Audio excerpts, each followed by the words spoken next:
বিসমিল্লাহির রহমানির রহিম। ইসলামী সমাজ কল্যাণ পরিষদ চট্টগ্রাম কর্তৃক আয়োজিত 5 দিনব্যাপী ঐতিহাসিক তাফসিরুল কোরআন মাহফিলের প্রথম দিন। এখন মহাগ্রন্থ আল কোরআন থেকে তাফসির করছেন আন্তর্জাতিক খ্যাতিসম্পন্ন মুফাসসিরে কোরআন ও জাতীয় সংসদ সদস্য হযরত মাওলানা দেলাওয়ার হোসাইন সাঈদী।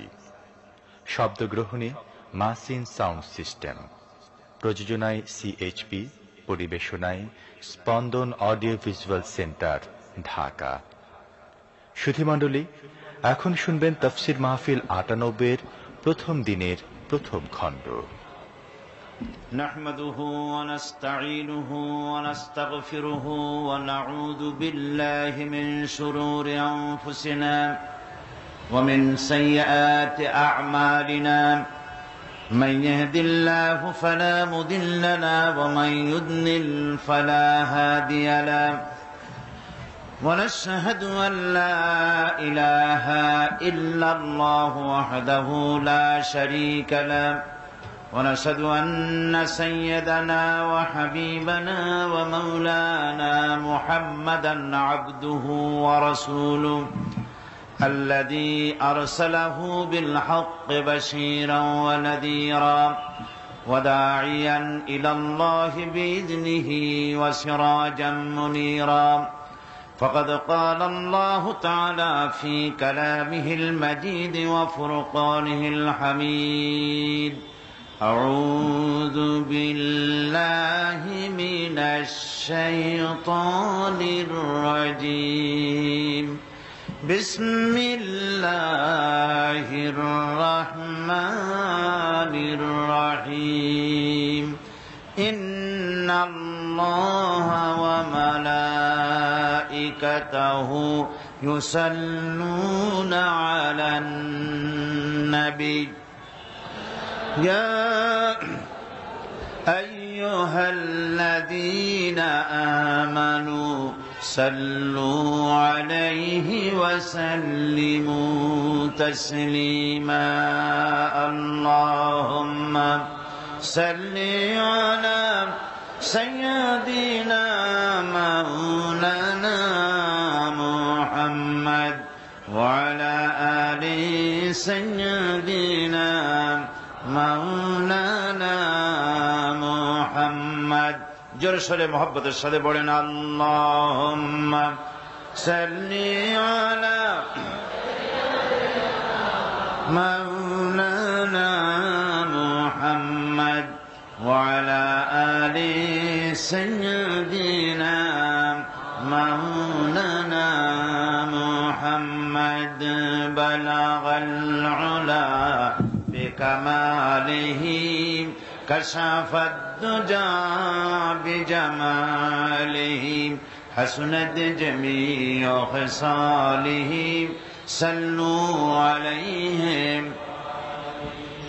ہونا یہ پھول تو بلبل کا ترنم بھی نہ ہو چمن دہر میں کلیوں کا تبسم بھی نہ ہو بلغ العلا بکمالہ کشف الدجى بجمالہ حسنت جمیع خصالہ صلوا نسیمہ جانب بطحا گزر کن زحوان محمد را خبر کن بلغ العلا بکمالہ کشف الدجى بجمالہ حسنت جمیع خصالہ صلوا علیہ اللہم آمین ربنا ظلمنا أنفسنا وإن لم تغفر لنا وترحمنا لنكونن من الخاسرين আয় আল্লাহ তাআলা 5 দিন ব্যাপী চট্টগ্রাম সমাজ কল্যাণ পরিষদ কর্তৃক আয়োজিত ঐতিহাসিক তাফসিরুল কোরআন মাহফিলের আজকের এই প্রথম দিনে কয়েকবার দুরূদ ও সালাম পড়ে তোমার দরবারে হাত তুলেছি। মেহেরবানি করে দুরূদ ও সালামটুকু সোনার মদিনায় নবী পাকের রওজা মোবারকে পৌঁছে দাও। तमाम পৃথিবীর মাটির নিচে যত মুমিন মুমিনাত শুয়ে আছেন তাদের আরওয়ার পরে সওয়াব পৌঁছায় দাও। আয় আল্লাহ তাআলা, এই মাহফিলের আয়োজন যারা করেছেন আর শোনার জন্য যারা এসেছেন, কিয়ামতের দিন মুসিবতের সময় এ মাহফিল আমাদের সকলের জন্য নাজাতের ওসিলা বানিয়ে দিও আল্লাহ।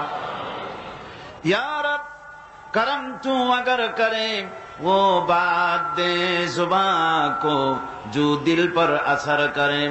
रब्बना तक़ब्बल मिन्ना इन्नका अंतस समीउल अलीम व तुब अलैना इन्नका अंतत तव्वाबुर रहीम।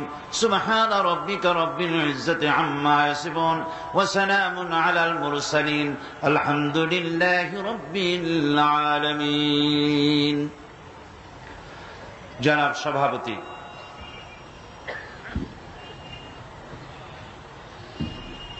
मंचे उपविष्ट आलिमकुल शिरोमणि शेखुल हदीस अल्लामा हजरत मौलाना शाह अब्दुल जब्बार साहेब पीर साहेब किबला बैतुस्सर मदजिलहुल आली, हजरात उलमाए किराम, সম্মানিত সুধী মণ্ডলী, পর্দার আড়ালের মা ও বোনেরা, বন্ধু সাংবাদিক বৃন্দ, আসসালামু আলাইকুম ওয়া রাহমাতুল্লাহি ওয়া বারাকাতুহু। আমরা আল্লাহ রাব্বুল আলামিনের দরবারে লাখো কোটি শুকরিয়া আদায় করি যে মহান আল্লাহ তাবারক ওয়া তাআলা চট্টগ্রাম ইসলামী সমাজ কল্যাণ পরিষদ কর্তৃক আয়োজিত 5 দিন ব্যাপী ঐতিহাসিক তাফসীরুল কোরআন মাহফিলের আজকের এই প্রথম দিবসে আমাদেরকে উপস্থিত হওয়ার তৌফিক এনায়েত করলেন। মনিবের দরবারে লাখো কোটি সুজুদ পেশ করছি, শুকরিয়া আদায় করছি। আমরা সকলে পড়ছি আলহামদুলিল্লাহ, রব্বানা লাকাল হামদ হামদান কাসীরান তাইয়িবান মুবারাকান ফীহি। আমি আমার আলোচনার শুরুতেই অত্যন্ত বেদনা ভারাক্রান্ত হৃদয়ে বলতে চাই এবং প্রাণ ভরে দোয়া করতে চাই,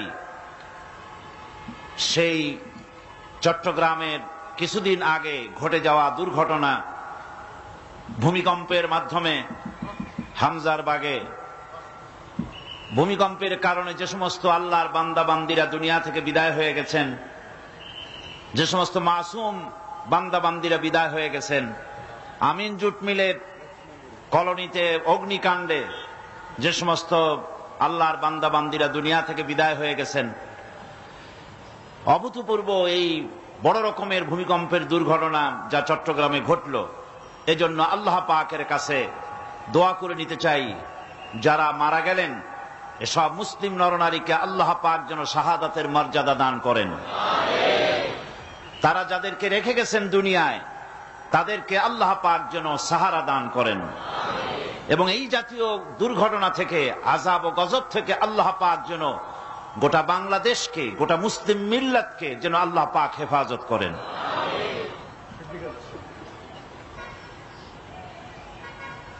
এই তাফসীরের মাহফিলে রওনক বখশ আলেমে দ্বীন যিনি উপস্থিত থাকতেন, আমি যাকে ওল্ড লায়ন বলতাম, সেই চট্টগ্রামের সেই সিংহ পুরুষ আল্লামা হযরত মাওলানা সিদ্দিক আজাদ সাহেব এই মঞ্চে আর আসবেন না। আল্লাহ পাক যেন তাকে জান্নাতুল ফিরদাউসের মেহমান বানিয়ে নেন। আজ আমি আপনাদের সামনে ভূমিকায় কিছু কথা আলোচনা করে নিতে চাই। ওমা তৌফিকি ইল্লা বিল্লাহ, সুবহানাকা লা ইলমা লানা ইল্লা মা আল্লামতানা, আলাইহি তাওয়াক্কালতু ওয়া ইলাইহি উনীব। মাবুদের দরবারে সাহায্য প্রার্থনা করছি যে তিনি যেন তার বান্দা বান্দীদের সামনে কিছু বক্তব্য রাখার, কোরআন থেকে হাদিস থেকে কিছু কথা বলার তৌফিক তার গোলামকে দান করেন। আমাদের বর্তমান সমাজের অবস্থা সম্পর্কে আমাদের মুরব্বী মুর্শিদে কামেল বাইতুস শরফের হযরত পীর সাহেব কেবলা আপনাদের সামনে তুলে ধরেছেন।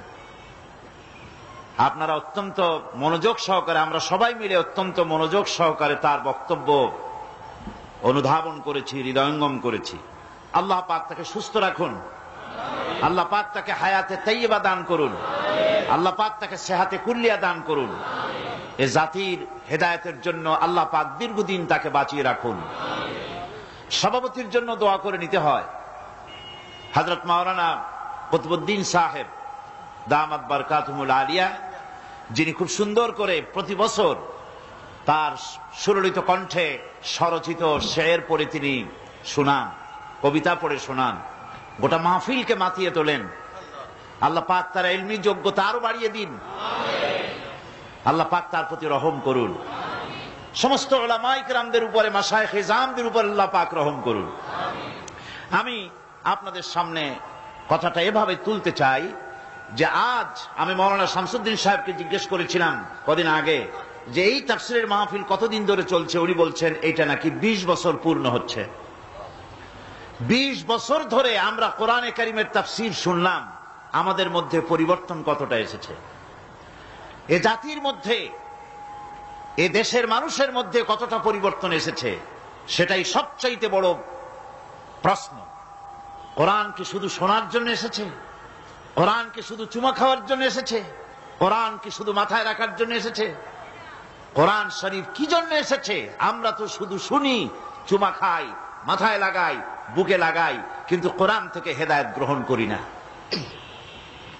কোরআনের তাফসীর তো আমি নতুন কিছু করছি না।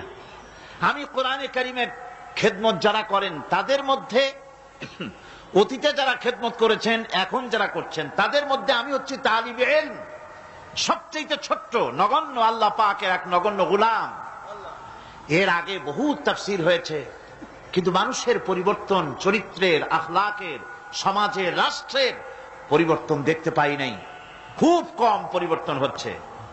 হযরত শাহ আতাউল্লাহ বুখারী রাহমাতুল্লাহ আলাইহি সারা জীবন ইসলামের পথে সাধনা করে জীবনের শেষ মুহূর্তে এসে বলেছিলেন, 40 সাল তক কবরস্থান মে আজান দিয়া কোই মুর্দা জিন্দা নেহি হুয়া। 40 বছর পর্যন্ত কবরস্থানে আজান দিলাম, কোন মুর্দা জাগি উঠলো না। আমার অবস্থাও অস্থায়ী হয়েছে। জীবনের 36টি বছর কোরআনে কারীমের একটুখানি খেদমতের তৌফিক আল্লাহ পাক দিলেন, মনে হচ্ছে যেন কবরস্থানে আজান দিচ্ছি, কারো কানে প্রবেশ করছে না। আজ আমরা কোথায় যাচ্ছি? কোরআন ছেড়ে দিয়ে কোথায় যাচ্ছি? ফাইনা তাযহাবুন, কোথায় চলছি আমরা? কোরআন ছেড়ে দিয়ে আমরা কোথাও শান্তি পাবো না। শান্তির জন্য পৃথিবীতে লিগ অব নেশনস তৈরি হয়েছিল, ইউনাইটেড নেশনস অর্গানাইজেশন তৈরি হয়েছিল, শান্তির জন্য সাদ তৈরি হয়েছিল, শান্তির জন্য কত কিছু তৈরি হলো। শান্তি কেউ দিতে পারে নাই, পারবেও না, পারবেও না। এই কোরআন কেন্দ্রিক রাষ্ট্র ব্যবস্থা ছাড়া শান্তি চুক্তি যতই হোক, অশান্তি বাড়বে, শান্তি কোনোদিন হবে না। শান্তি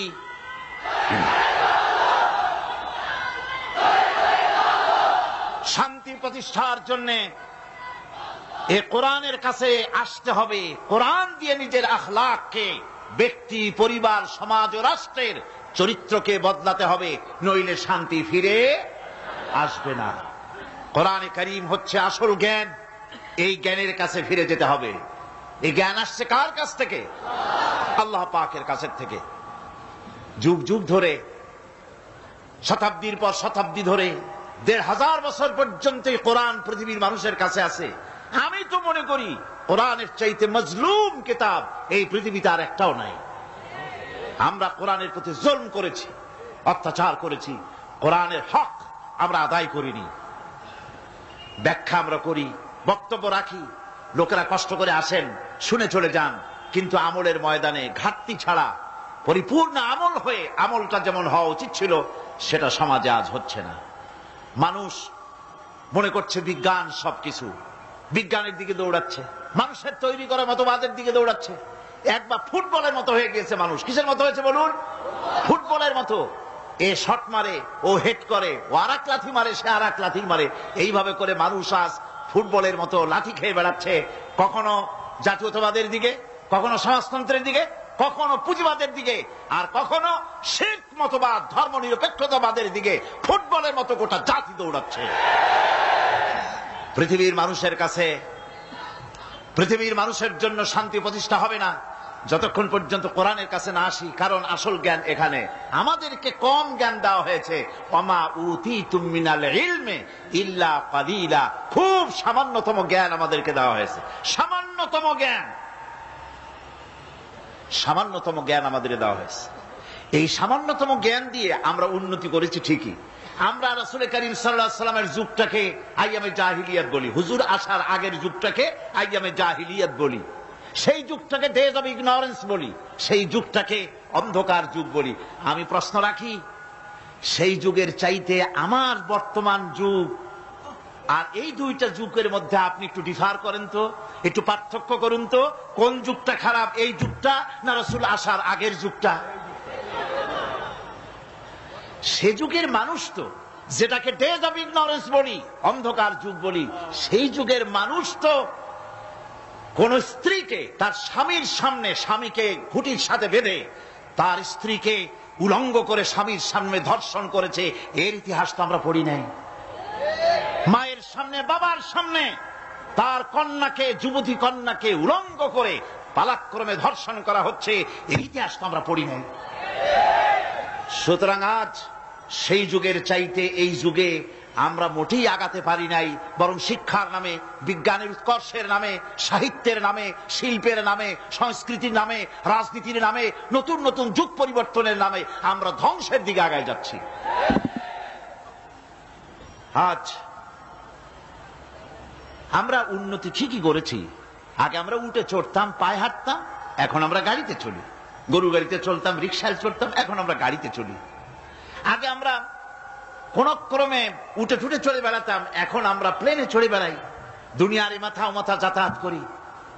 আগে একটা খবর এইখান থেকে সেখানে পৌঁছাতে অনেক দেরি লাগতো, আর এখন খবর টেলিফোনের মাধ্যমে খরচ বেশি, ফ্যাক্সের মাধ্যমে খবর পাঠাই, ফ্যাক্সে খরচ বেশি। এখন ইন্টারনেটের মাধ্যমে, ইমেইলের মাধ্যমে, কম্পিউটারের মাধ্যমে খবর পৃথিবীর এক প্রান্ত থেকে আর এক প্রান্তে কম খরচে, দ্রুত গতিতে এক প্রান্ত থেকে আর এক প্রান্তে আমরা পৌঁছে দিচ্ছি। কম্পিউটার এই পৃথিবীকে একটা নতুন দিগন্ত উন্মোচিত করে দিয়েছে কম্পিউটার। এখন আর চিকিৎসার জন্য আপনাকে, বাতিশ্বরের হুজুর কেবলা তিনি কলকাতা গিয়েছেন, চিকিৎসার জন্য কেউ সিঙ্গাপুরে যায়, কেউ আমেরিকায় যায়, এখন যাওয়ার দরকার নেই। আপনার এইখানে ডাক্তাররা আপনার রোগ নির্ণয় করতে পারে নাই, যাওয়ার দরকার নাই। এই সাবজেক্টের উপর ডাক্তার লন্ডনে আছে অথবা আমেরিকায় আছে। আপনি এখান থেকে আপনার কম্পিউটারের মাধ্যমে লন্ডন এবং আমেরিকার ডাক্তারদের সঙ্গে আপনি কথা বলতে পারবেন। সেখানে রোগীর অবস্থা বলার পর সেখানকার ডাক্তার আপনাকে বলে দেবে এই রোগীর এই চিকিৎসা, অপারেশন করতে হলে অপারেশনের জায়গা কতটুকু, কত মিটার কাটতে হবে, কত সেন্টিমিটার কাটতে হবে, কোন জায়গা বাদ দিতে হবে, সব কম্পিউটার আপনাকে বলে দেবে এবং সেইভাবে করে চিকিৎসা করাবেন অতি দ্রুত গতিতে, কম খরচায়। লন্ডন যাওয়া লাগলো না, ডাক্তার আনা লাগলো না, এত টাকা ফি দেওয়া লাগলো না, প্লেন ভাড়া দেওয়া লাগলো না, এত কম খরচে আপনি বাড়ি বসে চিকিৎসা পাচ্ছেন। এখানেই শেষ নয়, আপনি একটা বই তালাশ করছেন, বইটা বাংলাদেশে নাই, বইটা আছে আমেরিকায় অথবা আছে লন্ডন হসপিটাল, লন্ডনে সবচাইতে বড় লাইব্রেরিতে বইটা আছে, সেই বইটা আপনি চান, আপনাকে লন্ডনে যাওয়ার দরকার নাই, আপনি কম্পিউটারের বটন টিপুন, লন্ডন এসে গেছে। এবার আপনাকে প্রশ্ন করবে হোয়াট ডু ইউ ওয়ান্ট, তুমি চাও কি? আপনি তখন বলুন আমি লন্ডনের লাইব্রেরি চাই, লাইব্রেরির লিস্ট চলে আসলো, কোন লাইব্রেরি চান সেখানে টিপুন, সেই লাইব্রেরিটা বেরিয়ে আসলো। এরপর ওই লাইব্রেরি কোন বইটা চান সেটাই টিপুন, বইটা বেরিয়ে আসলো। ইচ্ছে করলে 1000 পৃষ্ঠার বই ঘরে বসে এই কম্পিউটারের পর্দায় আপনি পড়তে পারবেন, 1000 পৃষ্ঠার বই। তার মানে হলো আমাদের জাতীয় কবি বলে গেছেন, বিশ্ব নিখিল দেখবো আমি আপন হাতের মুঠায় পুরে। আজ সত্যি গোটা পৃথিবী মানুষের হাতের মুঠার ভিতরে এসে গিয়েছে। এখন আর ওয়ার্ল্ড বলে না, এখন বলা হয়, বিশ্বকে বলা হয় গ্লোবাল ভিলেজ। এখন হচ্ছে গোটা পৃথিবী একটা গ্রাম, দুনিয়ার এ মাথা থেকে সে মাথা আপনি চলে বেড়াতে পারেন, আপনি যে কোনো জায়গার খবর নিতে পারেন মুহূর্তের ভিতরে। আমরা সে কাজ সেরে ফেলেছি। এখানেই শেষ নয়, এখানেই শেষ নয়। আমরা চাঁদে গিয়েছি, এখানেই শেষ নয়। এরপরে মানুষ, দুনিয়ায় জায়গা হয় না, মঙ্গল গ্রহে যাওয়ার জন্য মানুষ প্রস্তুতি নিয়েছে। আপনারা নিশ্চয়ই জানেন মঙ্গল গ্রহে যাওয়ার প্রস্তুতি নিল। মঙ্গল গ্রহ কি আপনার কদ্দূর এখান থেকে? চট্টগ্রাম থেকে সাতকানি এর দূর হবে মঙ্গল গ্রহ। এখান থেকে সূর্য হচ্ছে 9,30,00,000 মাইল দূরে, সেখান থেকে জুপিটার আরো শত শত কোটি মাইল দূরে, সেখান থেকে মঙ্গল গ্রহ মার্স, সেই মঙ্গল গ্রহ পর্যন্ত পৃথিবীর মাটি থেকে মঙ্গল গ্রহের দূরত্ব হচ্ছে 49 কোটি কিলোমিটার মাইল। এই 49 কোটি কিলোমিটার মাইল পর্যন্ত মানুষ তার জ্ঞান পৌঁছায় দিয়েছে। সুবহানাল্লাহি ওয়া বিহামদিহি। জ্ঞান পৌঁছায় দিল। পাথফাইন্ডার একটা যন্ত্র, একটা রকেট তারা তৈরি করলো, এটাকে ছেড়ে দিল প্রতি সেকেন্ডে 1600 মাইল গতিবেগে। চিন্তা করেছেন? প্রতি সেকেন্ডে 1600 মাইল বেগে এটা ওড়া শুরু করলো। উঠতে উঠতে 1 মাস 2 মাস 3 মাস করে 8 মাসের মাথায় গিয়ে গত 29শে জুলাই রাত 3:45 সময় ক্রমাগত 8 মাস উড়ে সেই মঙ্গল গ্রহে গিয়ে অবতরণ করলো পাথফাইন্ডার সেখানে অবতীর্ণ হলো। এরপরে পর্দা ফেটে গেল, ভিতর থেকে বেরিয়ে আসলো একটা সোজারনার নামের একটা গাড়ি। এই গাড়িটা 10 কেজি ওজন, 6 চাকার একটা গাড়ি। গাড়িটার ভেতরে রয়েছে কম্পিউটার, বেরিয়ে তার মধ্যে রয়েছে হাই পাওয়ারের ক্যামেরা, আরো অনেক যন্ত্রপাতি। এটা নামলো, নেমে চলা শুরু করলো। তারপরে ছবি তুলে নাসায় প্রেরণ করতে লাগলো। নাসা হচ্ছে পৃথিবীর মহাশূন্য গবেষণাগার, সেখানে প্রতি মুহূর্তে ওখান থেকে ট্রান্সমিট করতে লাগলো ফটোগুলি। এখানে বসে বিজ্ঞানীরা আবিষ্কার করতে লাগলো এই পাথরের এত বয়স, সেই পাথরের এত বয়স। এমনকি তারা এটা আবিষ্কার করলো যে মঙ্গল গ্রহে আজ থেকে 300 কোটি বছর আগে একটা বন্যা হয়েছিল, ফ্লাড হয়েছিল। সেই ফ্লাড যে হয়েছিল এটা ধরা পড়লো। তখন তারা চিন্তা করলো পানি যেখানে থাকে সেখানে তো কোনো না কোনো প্রাণী থাকতেই পারে। সেই প্রাণীর উৎস তারা খুঁজতে লাগলো। গাড়িটা চলতে গিয়ে বাধাপ্রাপ্ত হলো, পাথরের ধাক্কা লেগে গাড়িটা কাত হয়ে পড়ে গেল। চিন্তা করুন, 49 কোটি কিলোমিটার নিচে পৃথিবীর মাটিতে বসে বিজ্ঞানীরা কম্পিউটার মনিটরিং করে 49 কোটি মাইল দূরের সেই সোজারনার গাড়িকে তারা সেখানে সচল করে দিল 49 কোটি কিলোমিটার মাইল নিচে পৃথিবীর মাটিতে বসে। এখন আল্লাহ পাক কি বলছেন? আল্লাহ রাব্বুল আলামিন বলছেন, ওমা উতিতুম মিনাল ইলমি ইল্লা কালিলা, তোমাদেরকে খুব সামান্যতম জ্ঞান দেওয়া হয়েছে। এই যদি হয় সামান্যতম জ্ঞান, তাহলে আল্লাহ রাব্বুল আলামিনের জ্ঞান কত বড়!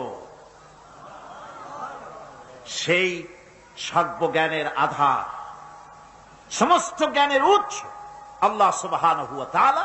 তিনি কোরআন অবতীর্ণ করেছেন গোটা মানব জাতির জন্য। আল্লাহ রাব্বুল আলামিন বলেন, قُل لَّوْ كَانَ الْبَحْرُ مِدَادًا لِّكَلِمَاتِ رَبِّي لَنَفِدَ الْبَحْرُ قَبْلَ أَن تَنفَدَ كَلِمَاتُ رَبِّي وَلَوْ جِئْنَا بِمِثْلِهِ مَدَدًا। तमाम পৃথিবীর হে নবী আপনি বলুন, আমার রবের কালেমা লেখার জন্য যদি तमाम পৃথিবীর সমস্ত পানিগুলি যদি কালি বানানো হয়, আর তাই দিয়ে যদি আমার রবের কালেমার ব্যাখ্যা লেখা যদি শুরু হয়ে যায়, লিখতে লিখতে तमाम পৃথিবীর পানিগুলি শেষ হয়ে যাবে, আমার রবের কালেমার ব্যাখ্যা লেখা শেষ হবে না। এই হচ্ছে আল্লাহ পাকের সেই কালাম, এই হচ্ছে সেই কোরআন। আমাদের চাইতে হতভাগ্য জাতি পৃথিবীতে আর আছে কিনা অন্তত আমি জানি না। আমরা সৌভাগ্যবান জাতি ছিলাম, কিন্তু আজ আমরা হতভাগ্য এই কারণে যেহেতু কোরআনের সাথে আমাদের সম্পর্ক আগের মতো নাই।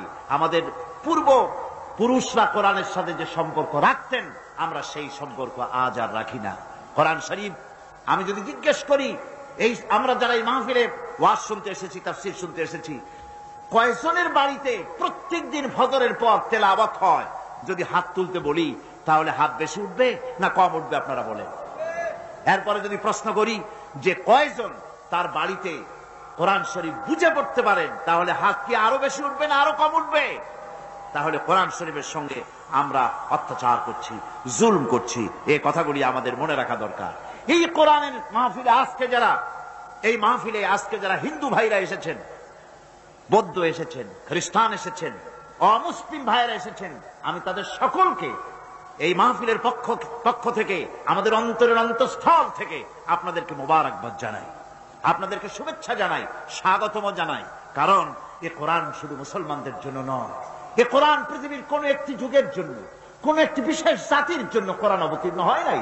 কোরআন সর্বকালের সর্বযুগের সকলে মানুষের জন্য এসেছে। হাযা বায়ানুল লিন্নাস হুদাল লিন্নাস, এটা এসেছে পৃথিবীর মানুষের জন্য বয়ান হিসেবে, উপদেশের গ্রন্থ হিসেবে বিশ্ব মানবতার কাছে আল্লাহ পাক অবতীর্ণ করেছেন। মুসলমানরা শুধু দাবি করতে পারবে না যেটা শুধু আমাদের কোরআন, আর কারণ বন্ধুগণ, এ কোরআন কোনদিন পুরাতন হবে না। বাইতুল শরীফের হুজুর কি সুন্দর করে ছোট্ট ছোট্ট উপমা দিয়ে আমাদেরকে বুঝিয়েছেন। মিসাল দিলে মানুষ যত বোঝে, সারাদিন ওয়াজ করা, 300 পৃষ্ঠার বই পড়া আর ছোট্ট একটা দৃষ্টান্ত দেওয়া, এর থেকে অনেক দ্রুত মানুষের ব্রেন এটাকে ক্যাচ করে, ঠিক কিনা? কি সুন্দর করে তিনি বুঝাইছেন, মাথাটা আল্লাহর দেওয়া, এটা পুরানো, আর টুপিগুলি মানুষের তৈরি, জুতাটা মানুষের তৈরি, পাওয়াটা আল্লাহর তৈরি। কাজী পুরান, এগুলি পুরান হয়ে যায়, আল্লাহর তৈরিগুলো পুরান হয় না। এটা তো কোরআন, এটা কি? উনি প্রকৃতপক্ষে হাদিসের কথাই বলেছেন, হাদিসের কথাই বলেছেন। রাসূল করিম সাল্লাল্লাহু আলাইহি ওয়াসাল্লাম বলেছেন, লা ইহসা আজাইবুহু ওয়ালা তুবলা গারাইবুহু। এই কোরআন শরীফ কোনদিন পুরাতন হবে না, জীর্ণ হবে না, দীর্ণ হবে না, কোনদিন এর আকর্ষণ কোনদিন বিনষ্ট হবে না। মানুষ শুধু শুনতেই থাকবে কোরআনকে, কোনদিন নষ্ট হবে না। আল্লাহ রাব্বুল আলামিন কোরআনে কারীমকে হেফাজত করেছেন। আজ পৃথিবীর বুকে ধর্মগ্রন্থ হিসেবে, আল্লাহ পাকের কিতাব হিসেবে দুনিয়ায় কারো কাছে কোনো কিতাব নাই। সব তারমিম হয়েছে, তাহরিফ হয়ে গিয়েছে। একমাত্র কিতাব বিশ্ববাসীর কাছে আছে, যার নাম কোরআন। নাম কি? আল্লাহ পাক বলেন, কোরআনকে আমি হেফাজত করব। ইন্না নাহনু নাযালনা যিকরা ওয়া ইন্না লাহু লাহাফিজুন। কোরআন নাজিল করেছি আমি আল্লাহ, আর এর সংরক্ষণের সবটুকুন দায়িত্ব আমি আল্লাহ আমার নিজ হাতে গ্রহণ করেছি। কোরআন আমি নিজে হেফাজত করব। এ ওয়াদা কার? বলেন না, ওয়াদা কার? আল্লাহ পাকের ওয়াদা, আমি এটাকে হেফাজত করব। কোরআন আল্লাহ পাক হেফাজত করেছেন। পৃথিবীতে বেদের হাফেজ নাই, বাইবেলের হাফেজ নাই, এগুলি কেউ মুখস্থ করে নাই, কিন্তু কোরআন শরীফকে আল্লাহ পাক হেফাজত করেছেন। কোরআনকে যদি প্রশ্ন করা হয় যে তুমি কোথা থেকে এসেছো, কোথায় তুমি ছিলে, কোরআনে কারীম বলছে, বাল হু কুরআনুম মাজিদুন ফি লাওহিম মাহফুজ। বরং এই কিতাব, এই কোরআন শরীফকে আল্লাহ পাক লোহে মাহফুজে রেখেছেন। লোহ মাহফুজ কি? লৌহুন এ শব্দের অর্থ হচ্ছে ফলক, মাহফুজ এ শব্দের অর্থ হচ্ছে সংরক্ষিত। আল্লাহ পাক কোরআনকে সংরক্ষিত করেছেন একটা ফলকের মধ্যে। কিভাবে করলেন? সেই ফলকটার কাইফিয়ত কি আমরা জানি না। ওটা কি খোদাই করে লেখা, না ফেরেশতা দিয়ে আল্লাহ পাক রং আর তুলি দিয়ে লেখাইছেন, না কি কায়দায় ফলকের মধ্যে রাখছেন, এই কাইফিয়ত পৃথিবীতে কারো জানা নাই। যেমন আমরা জানি না হাফেজের, যে ব্যক্তি কোরআন মুখস্থ করেছে, এই মাহফিলে হাফেজ আছেন না? হাফেজে কোরআন অবশ্যই আছে, কিন্তু এই কোরআন তিনি হেফাজত করেছেন কোথায়? তিনি যে মুখস্থ করেছেন রাখছেন কোথায়? এটা যদি কেউ খোঁজে, হাফেজকে তার মাথাটা অপারেশন করে মগজটা যদি প্লেটে এনে তারপর অনুবীক্ষণ যন্ত্র দিয়ে যদি খোঁজা হয়, ব্রেনের মধ্যে কোরআনের একটা অক্ষর পাওয়া যাবে? তার হৃদয়ের ভিতরে কোথাও পাওয়া যাবে? সুতরাং এখানে যে কায়দে আল্লাহ পাক হেফাজত করেছেন, এরকম কোন এক কায়দে আল্লাহ পাক হেফাজত করেছেন যে কায়দাটা আমাদের জানা নাই। আর আল্লাহ এমন ভাবে হেফাজত করলেন যা নষ্ট হওয়ার কোন উপায় নাই। আমার বক্তৃতা বিভিন্ন জনে এখানে টেপ রেকর্ড করছেন, অডিও করছেন, ভিডিও করছেন। এখন এই অডিও ভিডিও হচ্ছে যে ফিতায়, এই ফিতার উপরে যদি আর একজনের বক্তৃতা তোলা হয় তাহলে এটা নষ্ট হয়ে যাবে, ঠিক কিনা? কোরআন তেলাওয়াতের উপরে যদি গান তোলা হয়, ওয়াজ তোলা হয়, তাহলে ওটা বিনষ্ট হয়ে যাবে কিনা? কিন্তু মানুষ আল্লাহ রাব্বুল আলামিন কোরআনে কারীমকে মানুষের সিনার ভিতরে, মেমোরির ভিতরে, তার স্মৃতির ভিতরে এমন ভাবে ধারণ করায় দিলেন, এই কোরআনে কারীমকে মানুষ মুখস্থ করার পর এরপরে যত কিছুই মুখস্থ করুক না কেন, প্রথম জিনিসটা কখনো মুছে যাবে না। যতই পড়বে ততই এটা হেফাজত থাকবে, নষ্ট হবে না। কোরআন আল্লাহর পক্ষ থেকে নাজিল হলো, কোরআনের ভাষা শৈলী নিয়ে বিভ্রান্তির সৃষ্টি হলো। কোরআনের ভাষা তো খুবই সুন্দর, কি বলেন? সুন্দর মানে কি? কোরআন আরবি ভাষা। কোরআন কি ভাষা? আরবি ভাষা। দুনিয়ায় যত ভাষা আছে এ ভাষার অনেক উৎকর্ষ হয়েছে, অনেক ভাষা বিলুপ্ত হয়েছে। বাইবেল যে ভাষায় নাজিল হয়েছিল সেই ভাষা আজকে পৃথিবীতে নাই। খ্রিস্টানদের কাছে জিজ্ঞেস করুন বাইবেল নাজিল হয়েছিল কোন ভাষায়, সেই ভাষা আছে নাকি? এবং ওই ভাষায় লেখা একখানা ইনজিল গোটা পৃথিবীর খ্রিস্টানদের কাছে আছে নাকি? তারা জবাব দিক, নাই। সুতরাং বহু ভাষা পৃথিবী থেকে বিলুপ্ত হয়ে গিয়েছে। কোরআন এমন এক ভাষা, 1400 বছর আগে নাজিলকৃত এই আরবি ভাষায় কোরআন নাজিল হলো। ভাষার এত উৎকর্ষ সাধিত হলো, সাহিত্যের মান এত বাড়লো, কিন্তু কোরআনের রচনা শৈলী, এর শব্দ বিন্যাস, এর ছন্দ, এর সুন্দর করে বাকভঙ্গি পৃথিবীর সকল যুগের সাহিত্যকে ম্লান করে দিয়েছে, ম্লান করতে থাকবে কিয়ামত পর্যন্ত। বিভ্রান্তির সৃষ্টি হলো। লোকেরা ভাবলো মুহাম্মদ সাল্লাল্লাহু আলাইহি ওয়াসাল্লাম বোধহয় কবি হয়ে গেছেন, হয়তো তিনি পাগল হয়ে গেছেন, হয়তো তিনি গণক হয়ে গেছেন, নইলে এমন করে মিলিয়ে মিলিয়ে সাজিয়ে সাজিয়ে তিনি বলেন কি করে? আল্লাহ রাব্বুল আলামিন তার জবাব দিয়ে দিলেন। কোরআনে কারীম বলছে, ফাযাক্কির ফামা আনতা বিনি'মাতি রাব্বিকা বিকাহিনিন ওয়ালা মাজনুন।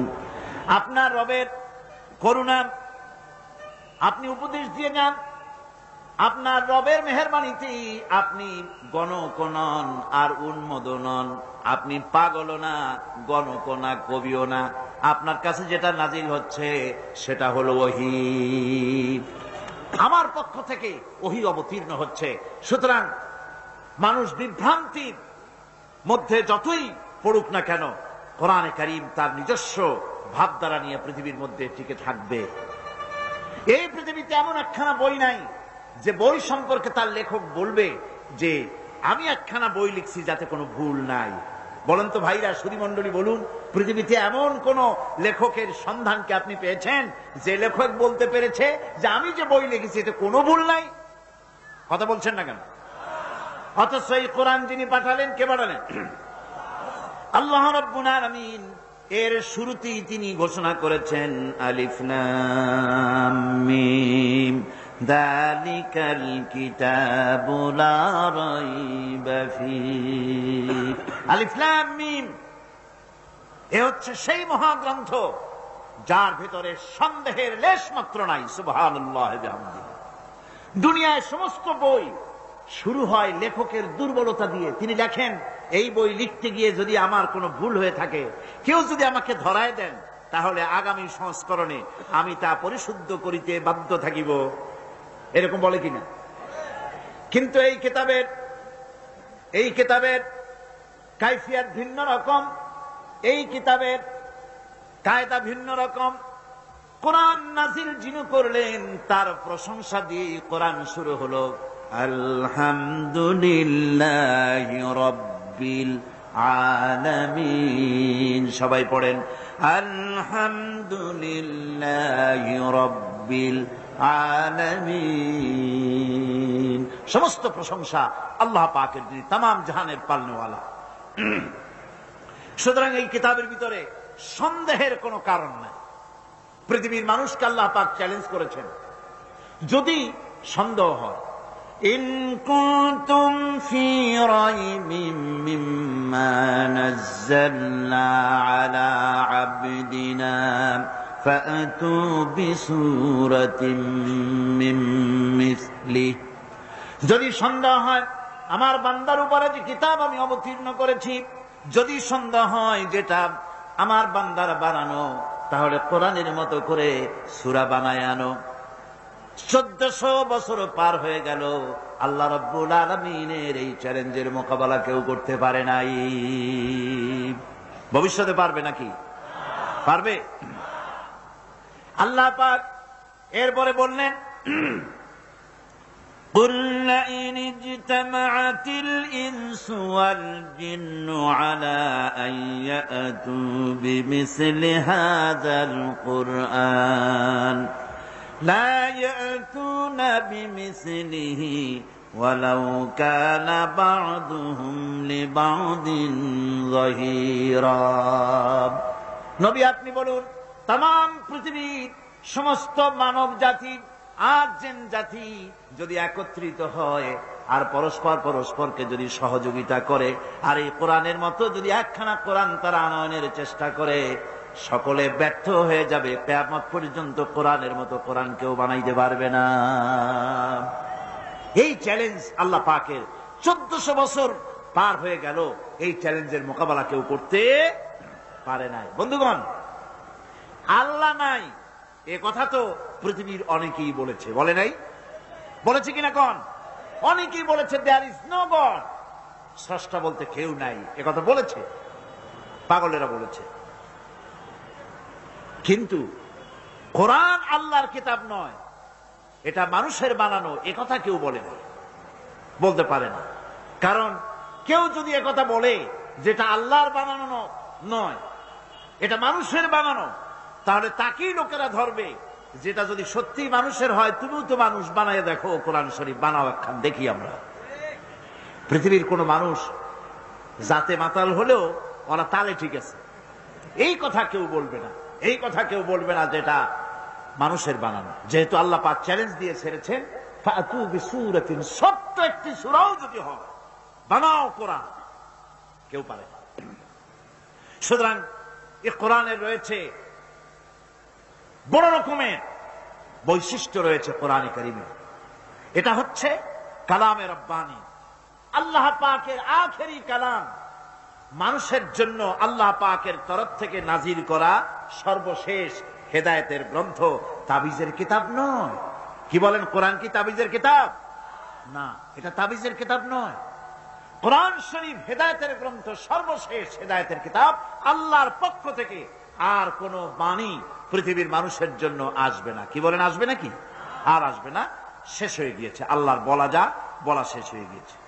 প্রচলিত অর্থে অন্যান্য ধর্মগ্রন্থের মতো কোরআন কোন ধর্মগ্রন্থ নয়, অন্যান্য ধর্মগ্রন্থের মতো কোন ধর্মগ্রন্থ নয়। কোরআন এটা হচ্ছে জীবন বিধান। কোরআন এটা কি?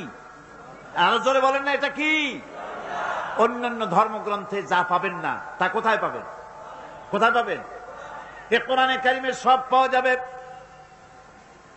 আপনার অর্থনীতি পাওয়া যাবে, রাজনীতি পাওয়া যাবে না যাবে না, সমাজনীতি পাওয়া যাবে, পারিবারিক নীতি পাওয়া যাবে, জুডিশিয়াল ল পাওয়া যাবে, ফৌজদারি দণ্ডবিধি পাওয়া যাবে, এর মধ্যে স্বরাষ্ট্রনীতি পাওয়া যাবে, পররাষ্ট্রনীতি পাওয়া যাবে, যুদ্ধ কার সাথে করবেন, কার সাথে করবেন না, কার সাথে চুক্তি করবেন, কার সাথে করবেন না, সবগুলি রব্বুল আলামিন কোরআনে কারিমের মধ্যে বলে দিয়েছেন।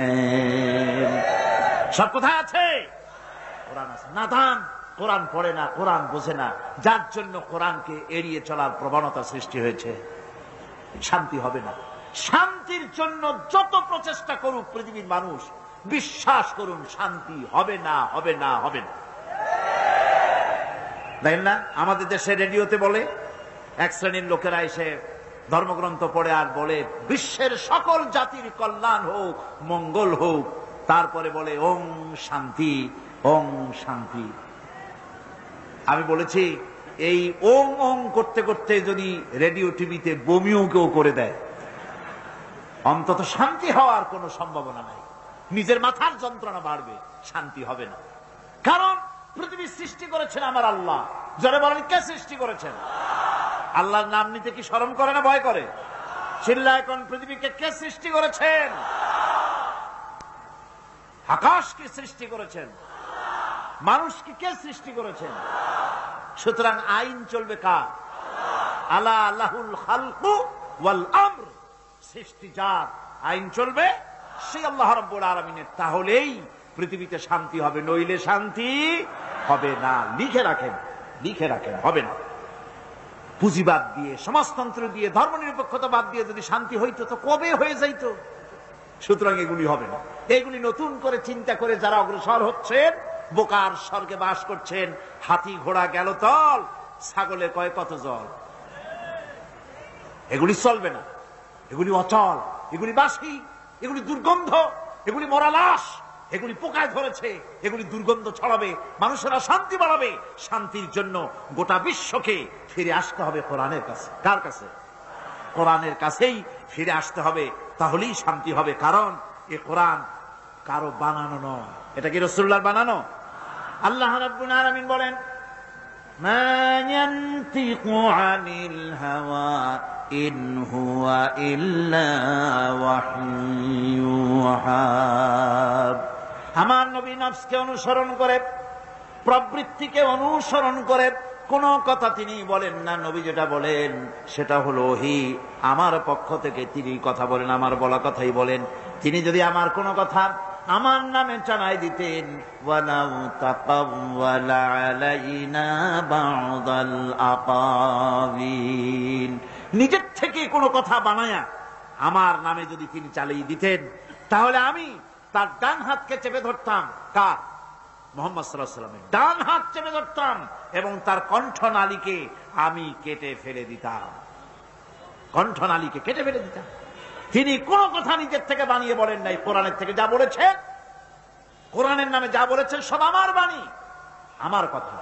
কোরআন আরবি ভাষা আর হাদিসও আরবি ভাষা। দুটোর মধ্যে পার্থক্য আছে না নাই? ফ্যান সরাতে হবে। দুটোর মধ্যে পার্থক্য আছে না নাই? পার্থক্য আছে। কোরআনও পড়েন, হাদিসও পড়েন। ভাষা যদিও আরবি, কিন্তু দুটোর মধ্যে ভাষাগত, ছন্দগত, শব্দবিন্যাসগত, শ্রুতি মধুরতার দিক থেকে অনেক পার্থক্য। কিন্তু আসলে জিনিস আসছে একই জায়গা থেকে। কোরআনের ভাব আর ভাষা দুটোই আল্লাহ, হাদিসের ভাষাটা রাসূল করিম সাল্লাল্লাহু আলাইহি ওয়াসাল্লামের ভাবটা আল্লাহ পাকের। সুতরাং নবী যা বলেছেন সব কথা আমার পক্ষ থেকেই বলেছেন। কোরআন একমাত্র কিতাব যা আজ পর্যন্ত অবিকৃত অবস্থায়, অকৃত্রিম অবস্থায় পৃথিবীর মানুষের কাছে আছে, যার মধ্যে কোন তারবিম তাহারিফ আজও হয় না। কোরআন হচ্ছে একমাত্র সেই কিতাব যেই কিতাবের মধ্যে আমাদের ধর্মের নাম আছে, আমাদের জীবন ব্যবস্থার নাম আছে, যেই কিতাবের মধ্যে আমাদের নাম আছে। কিরকম? আমাদের দ্বীনের, আমাদের ধর্মের নাম কি? বলেন, এর নাম কি? কোরআন শরীফ ইসলামের নাম আছে কিনা? ইন্নাদ-দীনা ইনদাল্লাহিল ইসলাম। ইসলাম হচ্ছে কেবলমাত্র আমার কাছে মনোনীত জীবন ব্যবস্থা। এই ইসলামের কথা আল্লাহ পাক কোরআনে বলেছেন। মুসলমান আমরা জাতি হিসাবে কি? মুসলমান। এই জাতির কথা কোরআনের মধ্যে বলা হয়েছে, হুয়া সাম্মাকুমুল মুসলিমিন। আমাদেরকে মুসলমান বলা হয়েছে, কোরআন শরীফ বহু জায়গায় কথা আসছে।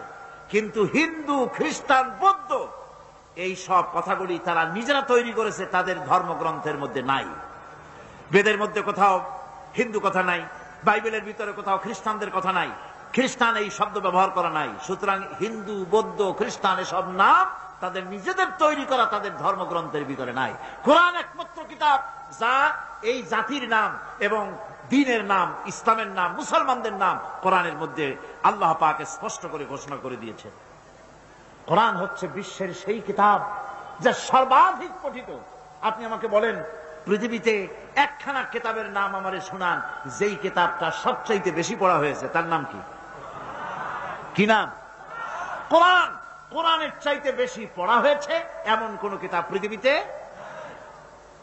কোরআনের নামই হলো কোরআন, যার অর্থই হলো পাঠ করার বিষয়। এর নামই হলো কোরআন। পৃথিবীতে সবচাইতে বেশি পড়েছে মানুষেরা এই কোরআন, কারণ এই কোরআনের প্রতি অক্ষরে আল্লাহ রাব্বুল আলামিন 10-10 করে নেকি আমল নামায় লিখে দেন। পৃথিবীতে এমন কোন বই নাই যা প্রত্যেক অক্ষরে 10-10 করে নেকি আমল নামায় লেখা যাবে। মানুষ জেনে হোক, বুঝে হোক, মুখস্থ হোক, যেমনে হোক, কোরআন শরীফ মানুষ পড়বেই। কোরআন রক্ষার, কোরআন সুরক্ষিত থাকার এটি একটি কারণ। বাইবেল তার নিজস্ব ভাষায় নাই, বেদ তার নিজস্ব ভাষায় নাই, কোরআন তার নিজস্ব ভাষায়, চিল্লায় কোন কোরআন তার নিজস্ব ভাষায় আছে। কোরআন আপনি কিন্তু বাংলায় পড়তে পারবেন না, কোরআন আপনি ইংরেজিতে পড়তে পারবেন না, কোরআন আপনি ফার্সিতে পড়তে পারবেন না। অবশ্য বোঝার জন্য আপনার মাতৃভাষায় অবশ্যই বুঝবার অধিকার আপনি রাখেন। কোরআন আপনি বুঝবেন, বাংলায় বুঝুন, উর্দুতে বুঝুন, ডাচে বুঝুন, ফ্রান্সিতে বুঝুন, ইংলিশে বুঝুন, আর আপনি যে কোনো ভাষায় কোরআন বুঝতে চেষ্টা করুন। কিন্তু যখন তেলাওয়াত করবেন তখন আপনাকে আরবিতেই তেলাওয়াত করতে হবে। তেলাওয়াত করতে গেলে কিছু তেলাওয়াত করতে হবে, আরবিতে অবশ্যই পড়তে হবে। আপনি অন্য কোনো ভাষায় পড়তে পারবেন না। আপনি কি পারবেন নামাজ পড়তে দাঁড়িয়ে আল্লাহ সর্বশ্রেষ্ঠ,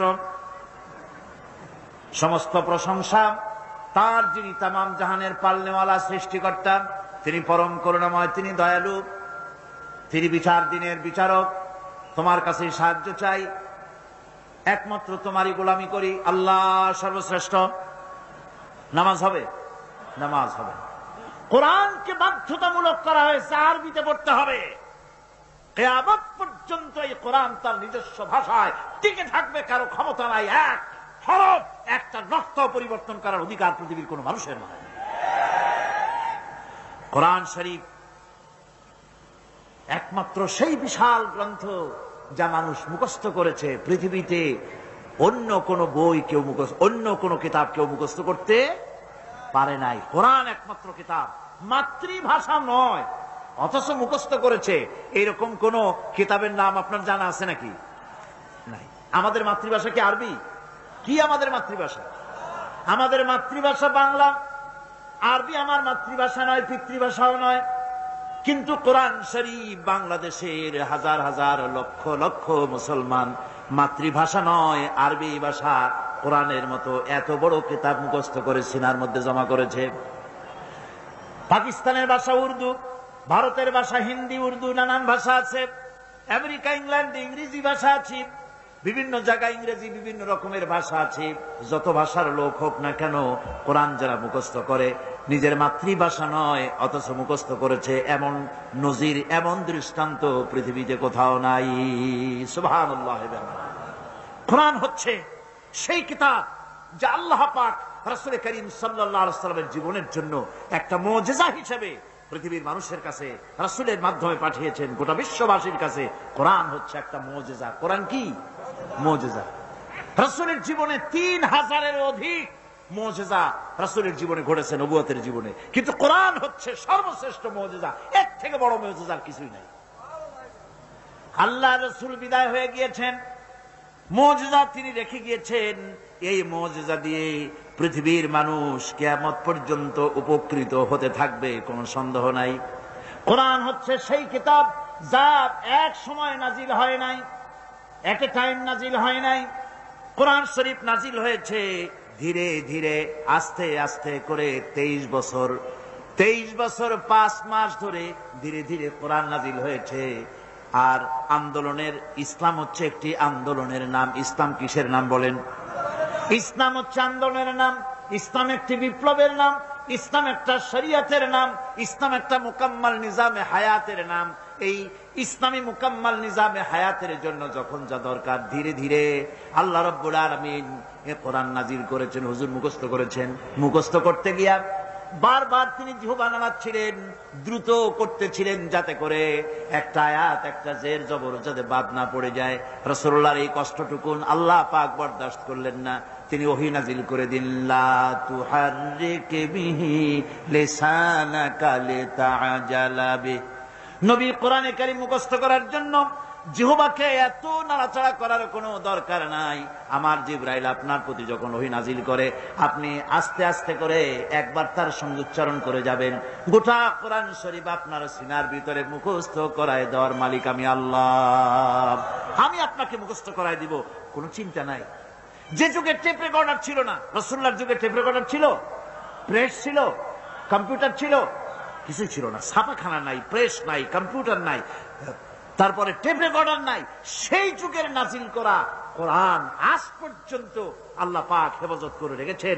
কারণ এটা বিশেষ কোন যুগের জন্য আসে নাই, বিশেষ কোন জাতির জন্য আসে নাই, এসেছে পৃথিবীর সমস্ত মানুষের জন্য।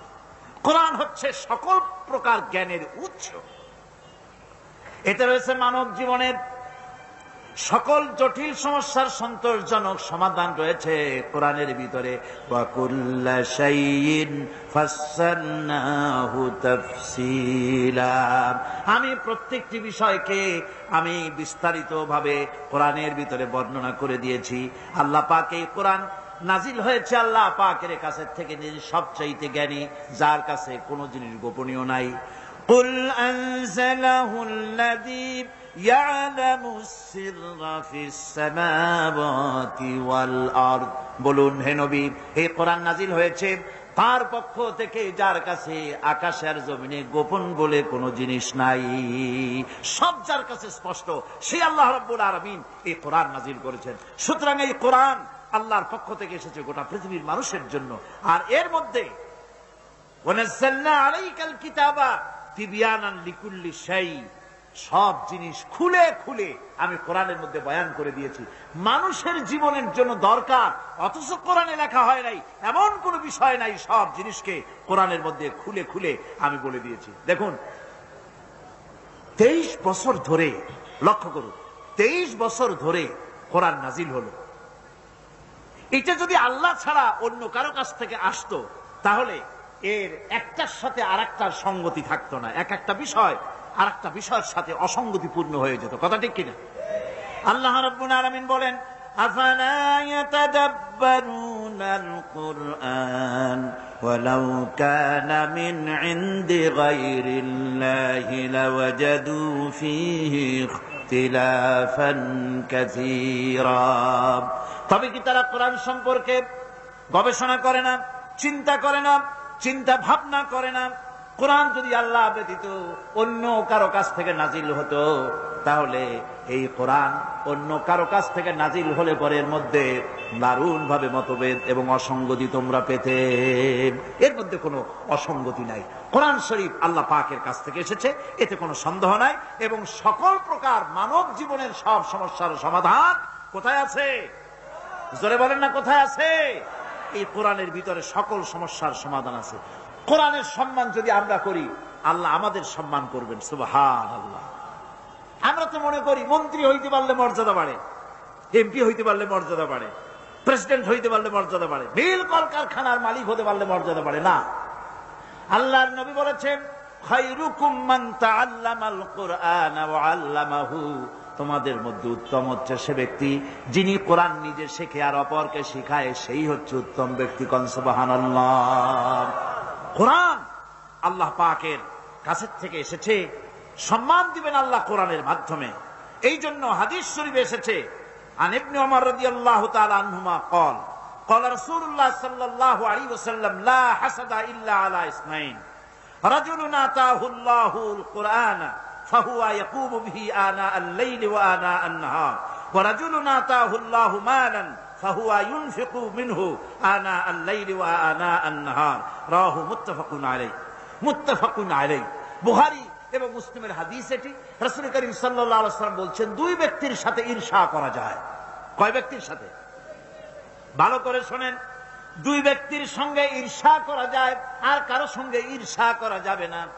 একজন হচ্ছে যাকে কোরআনের ইলম দেওয়া হয়েছে আর সে কোরআন নিয়ে সে তেলাওয়াত করে, নামাজের মধ্যে দাঁড়িয়ে দাঁড়িয়ে তেলাওয়াত করে, কোরআনকে দিনের বেলায় পড়ে, রাতের বেলায় পড়ে, কোরআন বোঝে, কোরআন মেনে চলে, তার প্রতি তার সাথে ঈর্ষা করা যায় তার মতো হওয়ার জন্য। আরেক ব্যক্তি হলো যাকে মাল দেওয়া হয়েছে, ধন দৌলত দেওয়া হয়েছে, এই মালগুলি সে আল্লাহর রাস্তায় খরচ করে, দিনেও করে রাতেও করে, ওই ব্যক্তির সঙ্গে ঈর্ষা করা যায় যে তার মতো হওয়ার জন্য প্রতিযোগিতা করা যায়। ঈর্ষা করার জন্য দুই ব্যক্তি, আর কেউ নেই। কোরআন যে পড়ে, কোরআন যে শেখে, কোরআন যে শেখায়, তার মতো হওয়ার জন্য প্রতিযোগিতা করা উচিত। কোরআন যে আমল করে, দিনে রাত্রে তেলাওয়াত করে, কোরআনের চাইতে মজা এই পৃথিবীতে আর কিছু। আমার বন্ধুগণ, হাদিস শরীফে রাসূল করিম সাল্লাল্লাহু আলাইহি ওয়াসাল্লামের হাদিস এসেছে আন ওমর ইবনুল খাত্তাব রাদিয়াল্লাহু তাআলা আনহু قال قال رسول الله صلى الله عليه وسلم ان الله يرفع بهذا الكتاب اقواما ويضع به آخرين رواه মুসলিম। মুসলিম শরীফের এই হাদিসে বলা হচ্ছে যে আল্লাহ পাক এই কোরআন দিয়ে কোন জাতিকে মর্যাদা দান করেন, উন্নত করেন, প্রতিষ্ঠিত করেন তাদেরকে, আর কোন দলের পতন করেন। কোন দলকে প্রতিষ্ঠিত করেন আর কোন দলকে এই কোরআনের কারণেই পতন করে দেন। অর্থাৎ এর তাৎপর্য হচ্ছে যে সব লোক কোরআনের বিজয়ের জন্য কাজ করে, কোরআনের আদর্শ নিয়ে কাজ করে, কোরআন শরীফ নিয়ে আন্দোলন করে, কোরআনকে প্রতিষ্ঠিত করার জন্য নিজেদেরকে নিয়োজিত করে, তাদের প্রতি আল্লাহ রহম করেন, তাদেরকে সম্মান দেন। আর যারা কোরআনের আদর্শকে দুনিয়া থেকে মিটিয়ে ফেলার জন্য যারা প্রচেষ্টা চালায়, তাদের উপরে আল্লাহ লানত হয়, সেই দলের পতন হয়ে যায়। কোরআন সম্পর্কে রাসূল করিম সাল্লাল্লাহু আলাইহি ওয়াসাল্লাম বলছেন, আন আবি হুরায়রা রাদিয়াল্লাহু তাআলা আনহু আন্নাহু قال قال رسول الله صلى الله عليه وسلم لا تجعلوا بيوتكم مقابر رواه مسلم। আল্লাহর নবী বলছেন, ও মুসলমানেরা, তোমরা তোমাদের ঘরগুলিকে কবরস্থান বানায়ো না, তোমাদের ঘরগুলিকে কবরের মতো বানায়ো না। কবর যেরকম নীরব থাকে, সেখানে কোনো নড়াচড়া নাই, কোনো কিছু নাই। ঘরটা যেন কবর না হয়, তার মানে হলো ঘরে যেন কোরআনের তেলাওয়াত হয়, সকালে বিকেলে রাত্রে কোরআন যেন তেলাওয়াত হয়, কোরআনের দর্স হয়, কোরআন শরীফ আলোচনা হয়। যেই ঘরের ভিতরে কোরআন তেলাওয়াত হয় না, রাসূলের এই হাদিস অনুযায়ী সেটা হলো কবরস্থানের মতো। কিসের মতো? কবরস্থানের মতো। হুজুর বলছেন, ইন্নাল্লাযী লাইসা ফী জাওফিহি শাইয়্যুম মিনাল কুরআনি কাল বাইতিল খারিব। যে স্মৃতির ভিতরে, যে দেহের ভিতরে কোরআন নাই, সেটা হচ্ছে একটা বিরান বাড়ির মতো। পার্লামেন্টে, সংসদে আলোচনা হচ্ছিল সন্ত্রাস কিভাবে কমানো যায়, আইন শৃঙ্খলা পরিস্থিতির উন্নতি কিভাবে করা যায়। যখন আমার আলোচনার সুযোগ এলো, আমি বললাম, আপনারা আইন শৃঙ্খলার উন্নতি করতে পারবেন না। আলহামদুলিল্লাহ, আল্লাহ পাক তো এখন আমাকে ওখানেও কথা বলার সুযোগ করে দিয়েছেন, মাহবুদের মেহেরবানি। আমার এই বক্তব্য রেকর্ড আছে। আমি বলেছি আপনারা এটা পারবেন না। কারণ হচ্ছে, আইন শৃঙ্খলা উন্নতি করবেন কেমনে, সন্ত্রাস কমাবেন কি করে? এদেশের ইউনিভার্সিটি সমূহের মনোগ্রামে লেখা ছিল, ইকরা বিসমি রাব্বিকাল্লাযী খালাক রব্বি জিদনি ইলমা। ছিল কিনা? 1972 সনে এই আপনারা, ওনাদের উপস্থিতিতেই বলেছি, আপনারা 1972 সনে ক্ষমতায় এসে ইউনিভার্সিটির মনোগ্রাম সমূহ থেকে কোরআনের আইনকে, কোরআনের আয়াতে কারিমাকে বাদ দিয়ে সেখানে ক খ গ ঘ উম লাগাইছেন। সুতরাং এখানে শান্তি হবে কি করে? রাসূলের হাদিসের সাথে মেলে না তো। রাসূল বলেছেন, যেই স্মৃতিতে, যেই দেহের মধ্যে কোরআন নাই, সেটা বিরান বাড়ি। ওটা তো বিরান বাড়ি হয়েছে। বিরান বাড়ি, উজার বাড়ি, যেখানে মানুষ থাকে না, সেখানে থাকে শয়তান থাকে, হুতুম পেচারা থাকে, ভূত থাকে, সাপ থাকে।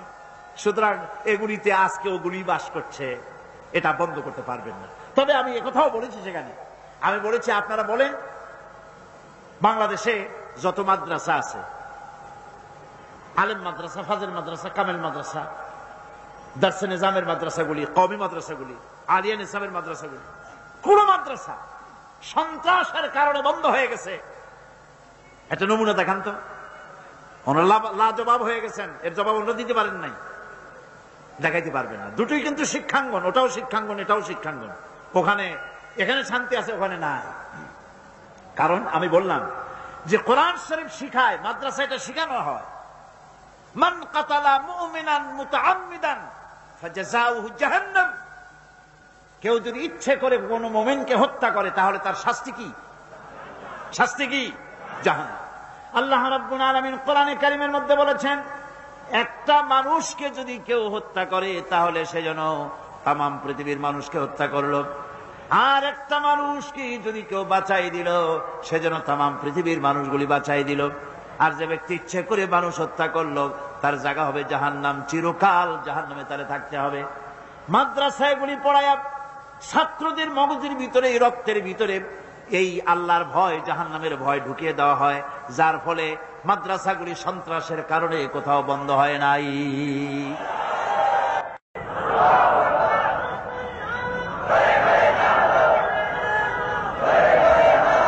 আজ আপনারাই দেখুন, আপনার পাকিস্তানের 25 বছর, বাংলাদেশের 26 বছর, সব মিলিয়ে কয় বছর?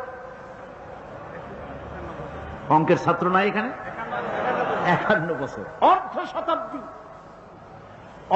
শতাব্দী কালে চট্টগ্রামে যত থানা আছে, বাংলাদেশে যত থানা আছে, থানাগুলিতে খোঁজ নেন, ওখানে তাদের ডায়েরি আছে না? যত চোর ধরা পড়ছে, চোর, ডাকাত, জেনাকার, হত্যাকারী, চোরাকারবারি, মুনাফাখুরি, যত ক্রাইম করেছে, করাপশন করেছে, সেই অপরাধীদের লিস্ট আছে না? অপরাধী যারা ধরা পড়েছে সকলের লিস্ট আছে। আমি চ্যালেঞ্জ করছি, আপনারা সমস্ত থানাগুলি ঘুরে এই ডায়েরি, থানার এই ডায়েরি খুঁজে বের করুন তো এর মধ্যে মৌলানা সাহেব কয়জন, হাফেজ সাহেব কয়জন, মসজিদের ইমাম কয়জন? তাহলে একথা মানবেন কিনা যে কোরআনের শিক্ষার চাইতে বড় শিক্ষা পৃথিবীতে নাই? একথা মানবেন কিনা? একথা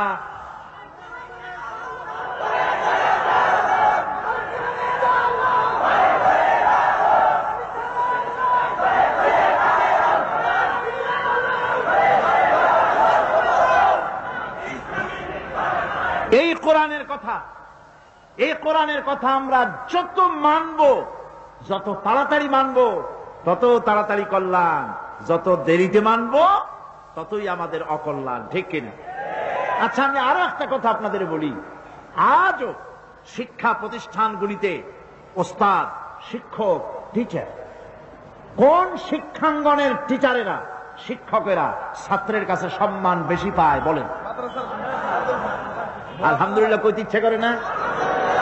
আমি আপনাদেরকে ভিজিট করতে বলবো, আজকের মাহফিলের সাংবাদিক, সাহিত্যিক, বুদ্ধিজীবী,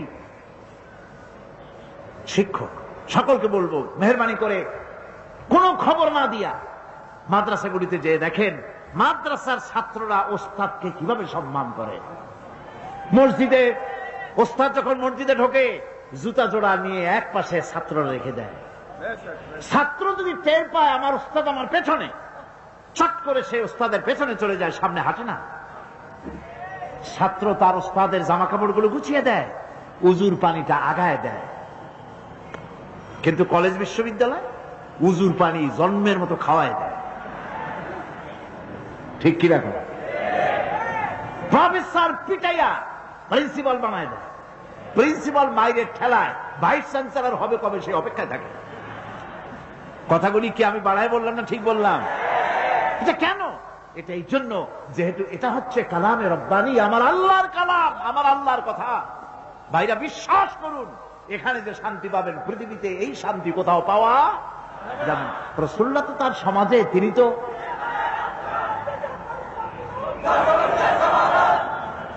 রাসূল করিম সাল্লাল্লাহু আলাইহি ওয়াসাল্লাম, তিনি তো সমাজে কোনো জাদু করেন নাই। নাউযুবিল্লাহ, রাসূল কি সমাজকে জাদু করে পরিবর্তন করেছিলেন? তিনি পরিবর্তন আনয়ন করেছিলেন কি দিয়ে? কোরআন দিয়ে। সে কোরআন আমাদের কাছে অবিকল ওরকম আছে না নাই? অবশ্যই আছে। এই কোরআনের কাছেই আমাদেরকে ফিরে যেতে হবে, তাহলেই মুক্তি পাবো, তাহলেই নাজাত পাবো। এছাড়া নাজাত পাওয়ার কোন রাস্তা আমাদের কাছে না। এখন আর একটা হাদিস শোনায়া তারপরে মূল তাফসীরের ভিতরে আমি যেতে চাই। আমার বন্ধুগণ, আমার নবীজি বলেছেন, মান কারাল কোরআনা ফাস্তাযহারাহু ফাহাল্লা হালালাহু ওয়া হারামা হারামাহু আদখালাহুল্লাহুল জান্নাহ। কি সুন্দর হাদিস আমার নবীর। কার হাদিস? আমার নবীজি বলছেন, যে ব্যক্তি কোরআন পড়ল, কোরআন অনুযায়ী আমল করল, কোরআনের হালালকে হালাল জেনে চলল, কোরআনের হারামকে হারাম জেনে চলল, আমার নবীজি বলেছেন কিয়ামতের দিন আল্লাহ রব্বুল আলামিন তাকে জান্নাতে প্রবেশ করাবেন। শুধু জান্নাত দিবেন না, তার জন্য আবার বোনাস দিবেন। নবীজি বলেন, জান্নাতের ঘোষণা দিয়ে লোকটিকে আল্লাহ পাক বলবেন, জান্নাতে যাওয়ার আগে আমি তোমাকে আরো একটা বিশেষ উপহার দিতে চাই। তুমি জান্নাতে যাওয়ার আগে তোমার আত্মীয় স্বজনের ভিতর থেকে 10 জনের সম্পর্কে আমার কাছে সুপারিশ করো। তোমার সুপারিশ মোতাবেক আমি 10 জনকে তোমার সাথে জান্নাতে দিয়ে দেব, এমন 10 জন যাদের হিসাবের পরে জাহান্নাম ওয়াজিব হয়ে গিয়েছিল। এরকমের 10টা লোক সম্পর্কে তুমি আমার কাছে সুপারিশ করো, তোমার কারণে তাদেরকেও তোমার সাথে বেহেশতে দিয়ে দেবে। সুবহানাল্লাহ। আজ কতই না ভালো হতো যদি কলেজ বিশ্ববিদ্যালয়গুলিতে কোরআন পড়ানো হতো, হাদিস পড়ানো হতো, ঠিক কিনা কন? আপনারা বলবেন কোরআন হাদিস পড়ানো তো হয়, আমিও জানি কোরআন হাদিস পড়ানো হয়। তা কতটুক? পরীক্ষায় পাশ করাবার জন্য 40টা হাদিস, ছোট্ট ছোট্ট হাদিস, আর কোরআন শরীফের কয়েকটা আয়াত, এছাড়া আর কিছুই পড়ানো হয় না, ঠিক কিনা? মাদ্রাসায় যেভাবে 30 পারা কোরআনের তাফসীর পড়ানো হয় ওভাবে তাফসীর পড়ানো হয় না। মাদ্রাসায় যেভাবে 76 হাদিস পড়ানো হয় ওইভাবে পড়ানো হয় না। সুতরাং কলেজ বিশ্ববিদ্যালয়গুলিতে কোরআন এবং হাদিসকে যেভাবে মাদ্রাসায় পড়ানো হয় ওইভাবে যদি পড়ানো যায়, তাহলে কলেজ বিশ্ববিদ্যালয় থেকে ডাকাত আসবে না, চোর আসবে না, বদমাশ আসবে না। কলেজ বিশ্ববিদ্যালয় থেকে আমাদের সন্তানগুলি খালিদ বিন ওলীদ হয়ে বেরোবে, আমাদের সন্তানগুলি সালাউদ্দিন আইয়ুবী হয়ে বেরোবে, আমাদের সন্তানগুলি শহীদ তিতুমীর হয়ে বেরোবে। সেই অপেক্ষায় আমাদেরকে থাকতে হবে। বন্ধুগণ, আজ দেশের বৃহত্তর জনগোষ্ঠী তাদের আসল লাভ ক্ষতির সংজ্ঞা ভুলে গিয়েছে। আসল লাভ ক্ষতির সংজ্ঞা ভুলে গিয়ে লাভের আশায় আমরা চলছি ক্ষতির পেছনে, ঠিক কিনা? আলেয়ার পেছনে আমরা চলছি, মরিচিকার পেছনে। প্রকৃতপক্ষে মানুষের লাভ কোথায়, সফলতা কোথায়, আর ব্যর্থতার ক্ষতি কোথায়, সে কথা কোরআন ছাড়া কেউ বলে দিতে পারে না। আজ দেশের এই ক্রান্তিকালে বর্তমান বাংলাদেশ ইতিহাসের এক ক্রান্তিকালের উপর দিয়ে অতিক্রম করছে। প্রতি মুহূর্তে আমরা এক একটা দুঃসময়ের দিকে এগিয়ে যাচ্ছি। আমরা নিরুদ্দেশের উদ্দেশ্যে যাত্রা করেছি। এই সময় এই জাতির রক্ষা কোথায় হবে, বিশ্বের মানুষের রক্ষা কোথায় হবে? আমি সেজন্য আজকের আলোচনা ছোট্ট একটি সূরার মধ্যে সীমাবদ্ধ রাখতে চাই, যেই সূরাটার সাথে আমরা সকলেই পরিচিত। সে সূরাটি হচ্ছে সূরা আসর। পড়েন আমার সাথে। আউযু বিল্লাহি মিনাশ শাইতানির রাজীম। বিসমিল্লাহির রাহমানির রাহিম। ওয়াল আসরি ইন্নাল ইনসানা লাফি খুসর إلا الذين آمنوا وعملوا الصالحات وتواصوا بالحق وتواصوا بالصبر صدق الله العظيم। কি বলেন, খুব বড় সূরা, কোরআনে কারীমের সর্বকনিষ্ঠ ছোট্ট একটি সূরা। বিপুল সংখ্যক মুফাসসিরিনে কেরাম এই সূরাটিকে মক্কি সূরা হিসেবে তারা গণ্য করেছেন। সূরাটির বৈশিষ্ট্য হচ্ছে কয়েকটি শব্দের মধ্যে আল্লাহ পাক এর অর্থ এবং ব্যাখ্যা এত বেশি, কয়েকটি শব্দের মধ্যে এই সূরাটি আল্লাহ নাযিল করেছেন, কিন্তু এর অর্থ আর ব্যাখ্যা এত বেশি যা দিয়ে একটা বিশাল গ্রন্থ রচনা হতে পারে। আমার তো মনে হয় যে সূরা ওয়াল আসর এটা যেন একটা ঝিনুকের মধ্যে আল্লাহ পাক আটলান্টিক মহাসাগর, প্রশান্ত মহাসাগর, সবগুলি মহাসাগর একটা ঝিনুকের মধ্যে আল্লাহ পুরি দিয়েছেন।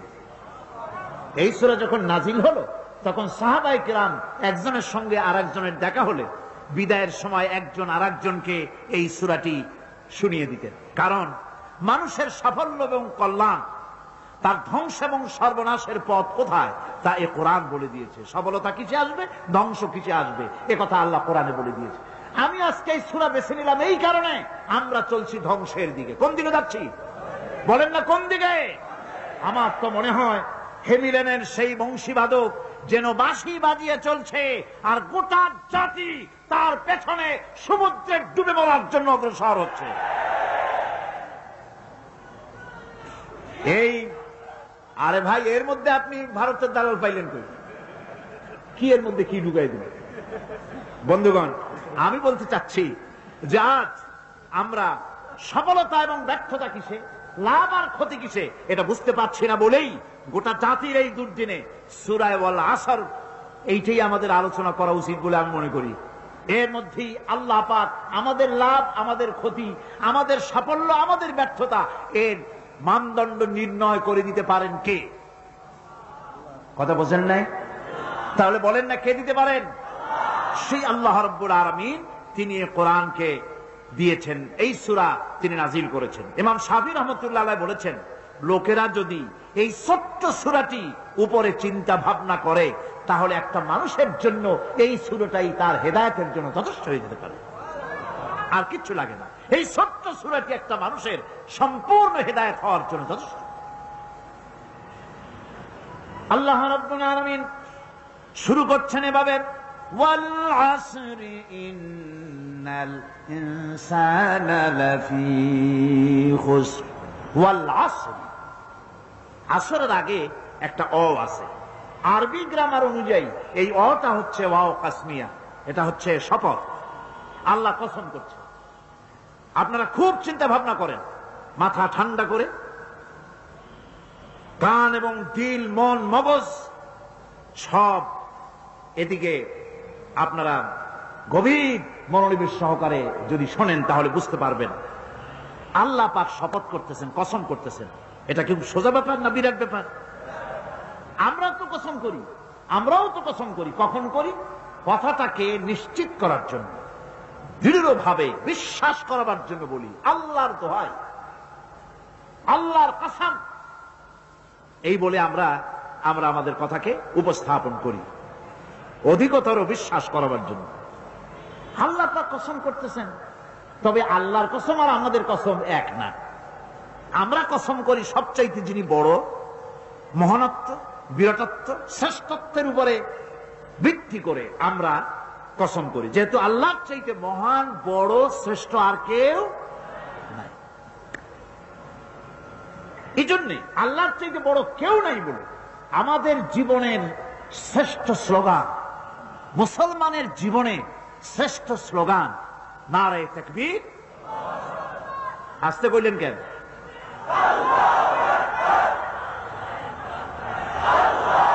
আল্লাহ হচ্ছেন বড়, তার থেকে বড় কেউ না। আমি চিন্তা করি মাঝে মধ্যে, কিছু মনে নেবেন না, আমি মাঝে মধ্যে চিন্তা করি যে সমস্ত রাজনৈতিক দলের লোকেরা মুসলমান, আর রাজনৈতিক মতপার্থক্য থাকতেই পারে, যে কোনো দল করতেই পারে, কিন্তু এমন রাজনৈতিক দল আমি কেন করব মুসলমান হয়ে যেই রাজনৈতিক দলের মিছিলে আর মিটিং এ আল্লাহু আকবার স্লোগান দেওয়া যাবে না? কারণ হচ্ছে আমি যখন দুনিয়া এসেছিলাম, আপনি যখন দুনিয়া এসেছিলেন, আপনার আমার কানে কি শোনানো হয়েছে? কন্ত আজান শোনানো হয়েছে। দুনিয়া এসে আমি প্রথম কি শুনেছি? আল্লাহু আকবার, এটাই শুনেছি। আজানের প্রথম শব্দ কি? নামাজের প্রথম শব্দ কি? ইকামতের প্রথম শব্দ কি? জানাজা, জীবনের শেষ নামাজ, এটার প্রথম শব্দ কি? এটা শেষ শব্দ কি? তাহলে এর সিগনিফিকেন্সটা কি?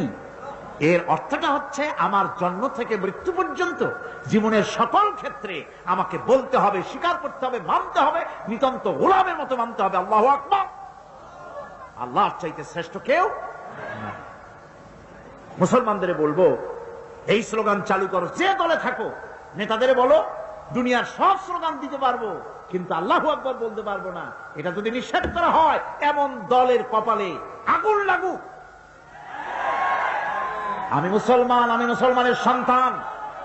মিছিলে, মিটিং এ সর্বত্র আমার প্রথম স্লোগান নারায়ে তাকবীর। জোরে কর নারায়ে তাকবীর। এটাই হচ্ছে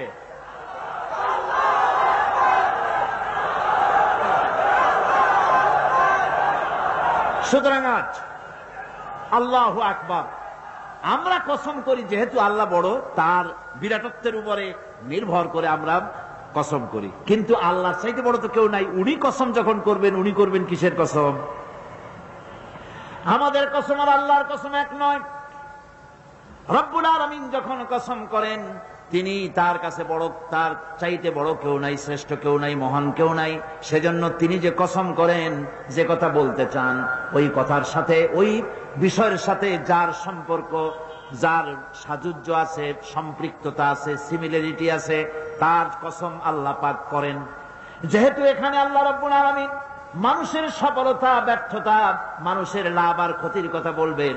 সেজন্য আল্লাহ পাক মানুষের জীবনের সাথে মানুষের সম্পর্ক রয়েছে, তার জীবনের মানুষের সাথে সম্পর্ক রয়েছে, সময়ের মানুষের সঙ্গে সম্পর্ক রয়েছে, ইতিহাসের।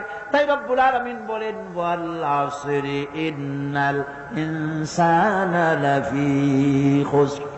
আমি কসম করি সময়ের, আমি কসম করি ইতিহাসের, আমি কসম করি জীবনের, আমি কসম করি সময়ের।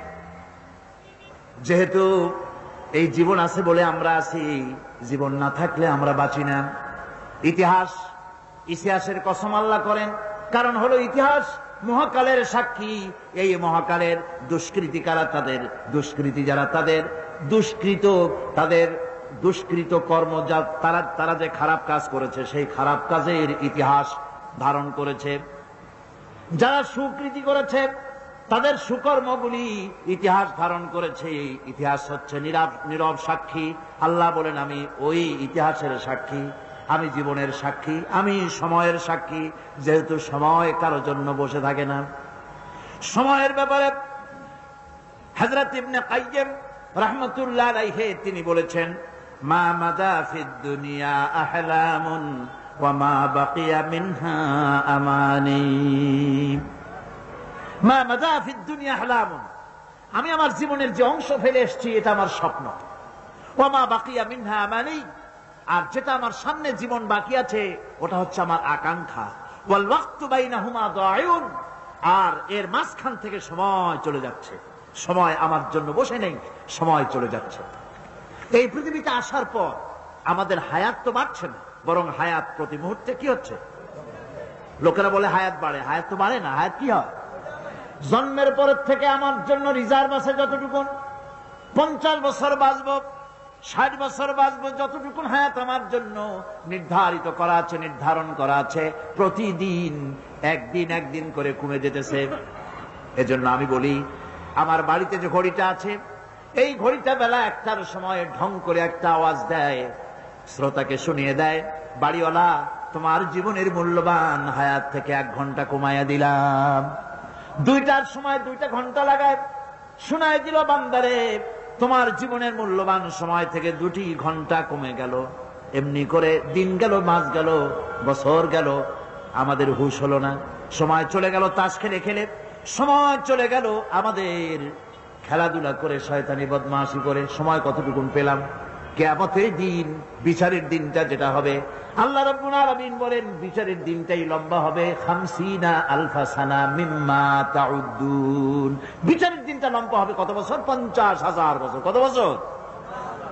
দুনিয়ায় যেভাবে তুমি হিসাব করো, দুনিয়ার গণনা অনুযায়ী হাসরের বিচারের দিনটা হবে 50,000 বছরের মতো লম্বা। এক কিতাবে দেখেছি, তিনি লিখেছেন হিসাব করে, কিয়ামতের ওই দিনটার হিসাবে 50,000 বছর একটা দিন লম্বা। ওই হিসাবে পৃথিবীতে যারা 60 বছর বাঁচলো, সেজন্য আখিরাতের 2 মিনিট দুনিয়ায় বাঁচলো। চিন্তা করেছে? মাত্র 2 মিনিট। 60 বছর যারা হায়াত পেল, 2 মিনিট বাঁচলো। এই 2 মিনিটের জন্য কত হাঙ্গামা, কত মারধর, কত সন্ত্রাস, ক্ষমতার জন্য লড়াই, হ্যান করেঙ্গে ত্যান করেঙ্গে, লাঠি কে আন্দার মুগুর ভরেঙ্গে, শক্তির ঠেলায় অস্থির। আবার বলে কি, সকল ক্ষমতার উৎস জনগণ, জনগণকে খুশি রাখার জন্য, জনগণকে খুশি রাখার জন্য সকল ক্ষমতার উৎস জনগণ। এই কথা শুনলে গায়ে জ্বালা ধরে মুমিনের, কারণ সকল ক্ষমতার উৎস জনগণ নয়, সকল ক্ষমতার উৎস আল্লাহ পাক। আপনারা আমার সামনে ধরে বসে আছেন, আপনারা সকল ক্ষমতার উৎস। আশ্চর্য কথা, এই মুহূর্তে যদি আপনারা শোনেন যে 4-5 জন লোক চোখ বুঝিয়া পূর্ব দিক থেকে মায়ের আরম্ভ করেছে, অথবা একটা সাপ ঢুকেছে পূর্ব দিক থেকে এই মাহফিলের মধ্যে, শোনা মাত্রই এই সকল ক্ষমতার উৎসরা সমানে দৌড় মারবেন। অন্তত হালি শহর পর্যন্ত দৌড়ায় গিয়ে বলবেন, ভাইরা আমরা দৌড়াই কেন? এই হলো সকল ক্ষমতার উৎস। এইখানে যদি 1000-5 বল্লা, ভীমরুল, ভাউয়া ব্যাংক যদি ছাড়িয়ে দেওয়া হয় মাহফিলের মধ্যে, এই সকল ক্ষমতার উৎস দৌড়ে কুল পাবে না, কোন দিককে যাবে?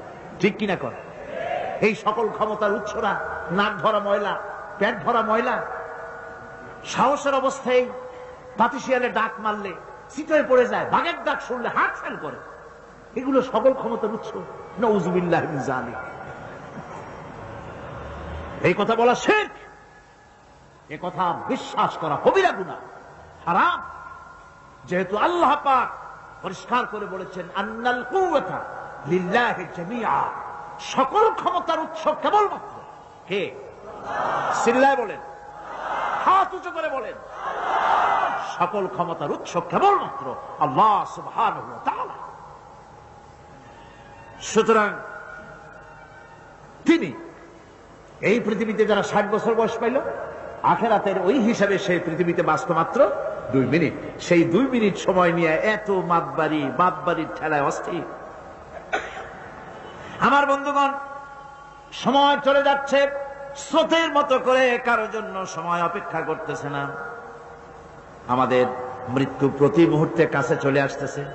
এই জন্য শায়ের বলেছেন, আগাহ আপনি মৌত সে কোই বশর নেহি, আগাহ আপনি মৌত সে কোই বশর নেহি, সামা সো বরস কে হ্যাঁ পল কি খবর নেহি। মৃত্যু সম্পর্কে আমাদের কারো জানা নাই। যে কোনো মুহূর্তে মৃত্যু আমাদের কাছে এসে যেতে পারে, মৃত্যু সম্পর্কে কিছুই জানা নাই। অথচ প্রতি মুহূর্তে আমরা মৃত্যুর দিকে এগিয়ে চলছি। মাল সামান 100 বছর কি ধরে খাবো তাও জমা করে রেখেছি, কিন্তু এক মুহূর্তের খবর নাই।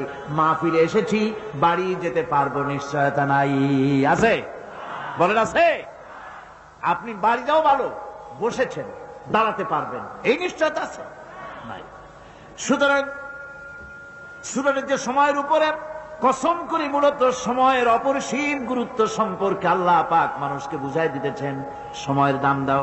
আমাদের সময় চলে যায় গান শুনতে শুনতে, আশ্চর্য মলম বিক্রি করা দেখতে দেখতে, তাস পাশা খেলতে খেলতে সময় চলে যায়, কেউ খেয়াল করে না। সময় বলতে অতীত কালও হতে পারে, আবার বর্তমানও হতে পারে। আর বর্তমান কাল কোনো কালই না। বর্তমান কাল কোনো কাল নয়। প্রতি মুহূর্তে ভবিষ্যৎ এসে বর্তমান হয়, আর প্রতি মুহূর্তে বর্তমান কি হয়? অতীত হয়ে যায়। বর্তমান কাল বলে কোনো কাল নেই, প্রতি মুহূর্তে অতীত হয়ে যাচ্ছে। এই যে আমি মাহফিলে বসছিলাম প্রথম এসে, ওইটা কি এখনো বর্তমান আছে? এই যে বর্তমান কথা বলছি, এটা অতীত হয়ে যাচ্ছে। সুতরাং বর্তমান কাল নাই। আল্লাহ পাক অল আসরে, সময়ের কসম করে বলছেন। যদি আমরা চিন্তা ভাবনা করি তাহলে আমরা লক্ষ্য করব আমাদের আসল মূলধন সময়। আসল মূলধন কি? জীবনের আসল মূলধন কি? সময়। ইমাম রাজি রহমতুল্লাহ আলাইহি এই পর্যায়ে এক বুজুর্গের ব্যক্তির কথা তিনি আলোচনা করেছেন। তিনি বলেছেন যে একটা লোক, তিনি সূরা ওয়াল আসর এর ব্যাখ্যা তিনি বুঝতেছিলেন না। ব্যাখ্যাটা এই মাথার মধ্যে ঘুরপাক খাচ্ছিল, এর ব্যাখ্যা কি?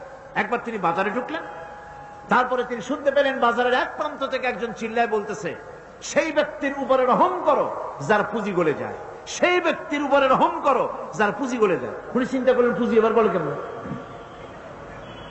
উনি দৌড়ে গেলেন, যায় দেখেন যে যে ব্যক্তি চিল্লাচ্ছে সে হচ্ছে বরফ বিক্রেতা। কি বিক্রেতা?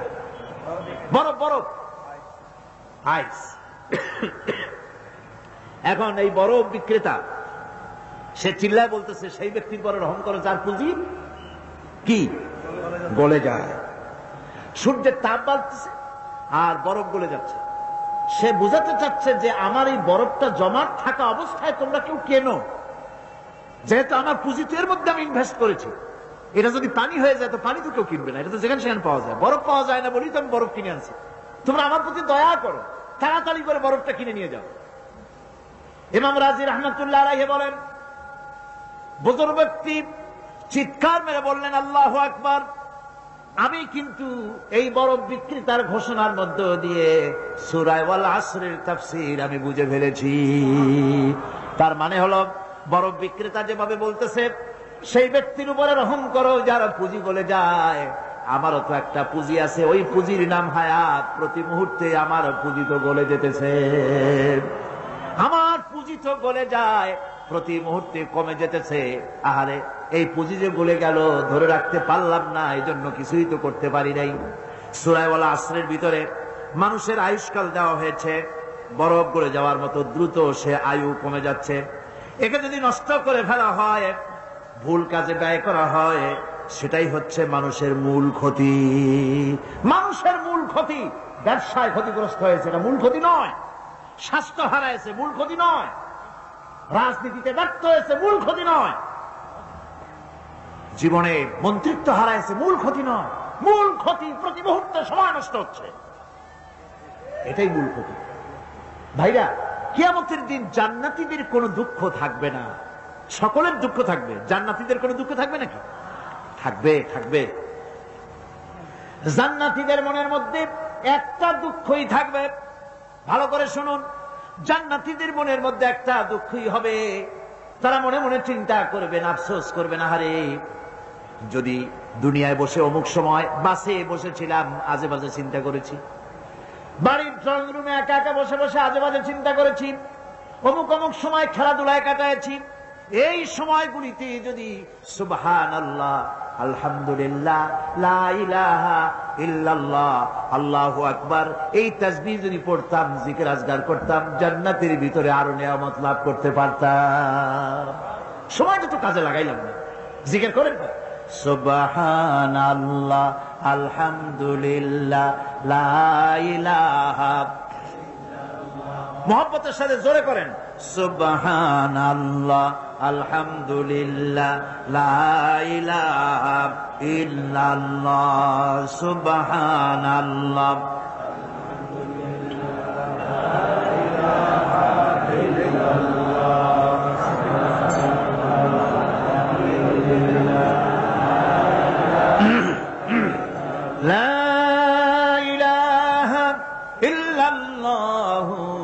মুহাম্মাদুর রাসূলুল্লাহ। সময়কে কাজে লাগান, তেলাওয়াতের মাধ্যমে, ভালো কাজের মাধ্যমে, জিকিরের মাধ্যমে, উপদেশের মাধ্যমে। মানুষের শর্ত, মুমিনের শর্ত কি সব? ওয়াকুলু লিন্নাসি হুসনা, মানুষের সঙ্গে ভালো ভালো কথা কও, মানুষের সঙ্গে হাসি মুখে কথা কও। একজনের সাথে হাসি মুখে কথা বললেন, আপনার একটা সদকা দেওয়ার মতো সমান সওয়াব আমলনামায় লেখা হয়ে গেল। ভালো ভালো কাজ করো। বন্ধুগণ, সময় দ্রুত গতিতে চলে যাচ্ছে, মানুষের জীবন ক্ষতিগ্রস্ত হচ্ছে। ক্ষতি থেকে বাঁচতে পারবে 4টা গুণ যার মধ্যে আছে, বাকি সব ক্ষতিগ্রস্ত হয়ে যাবে। আমার ভাইয়েরা, এই কথাগুলি বলে আল্লাহ পাক যেন এরকম একটা দৃষ্টান্ত দিলেন। আপনি যদি পরীক্ষার হলে গিয়া দেখেন, ছাত্ররা পরীক্ষা দিতেছে, পরীক্ষার জন্য নির্ধারিত সময় কতটুকুন? 3 ঘন্টা। 3 ঘন্টা, 3 ঘন্টা। আপনি গিয়ে দেখলেন কোন একজন পরীক্ষার্থী পরীক্ষা দিতে গিয়ে আর একদিকে তাকায় আছে, আকাশের তারা গুনতেছে, অথবা সে গল্প করতেছে, অথবা পরীক্ষা বাদ দিয়ে আজে বাজে কিছু লিখতেছে। আপনি যেমন তাকে, ওই ছেলেটাকে আনবো না, গাফেল ছেলেটাকে ঘড়ির দিকে তাকায় বলেন, এই ছেলে ওই ঘড়ির দিকে তাকাও, দেখো তোমার সময় কিন্তু চলে যেতেছে মাত্র 1 ঘন্টা, আর তুমি সময় নষ্ট করতেছো।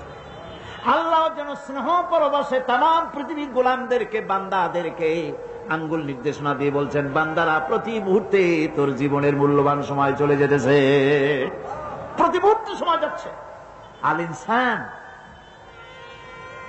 ইনসান বলতে শুধু মুসলমান না, ইনসান বলতে কি মুসলমান শুধু না, আল ইনসান মানব মন্ডলী, বিশ্বের সমস্ত মানুষকে আল্লাহ বলছেন, হিন্দু, খ্রিস্টান, বৌদ্ধ, নাসারা, ইহুদি, মজুসি, মুসলমান, বিশ্বের সব মানুষকে আল্লাহ বলছেন। যেহেতু আল্লাহ স্রষ্টা, মানুষের ব্যাপারে সার্বিক কল্যাণময় কথা কে বলতে পারেন? কে বলতে পারেন? সে আল্লাহ রাব্বুল আলামিন বলছেন,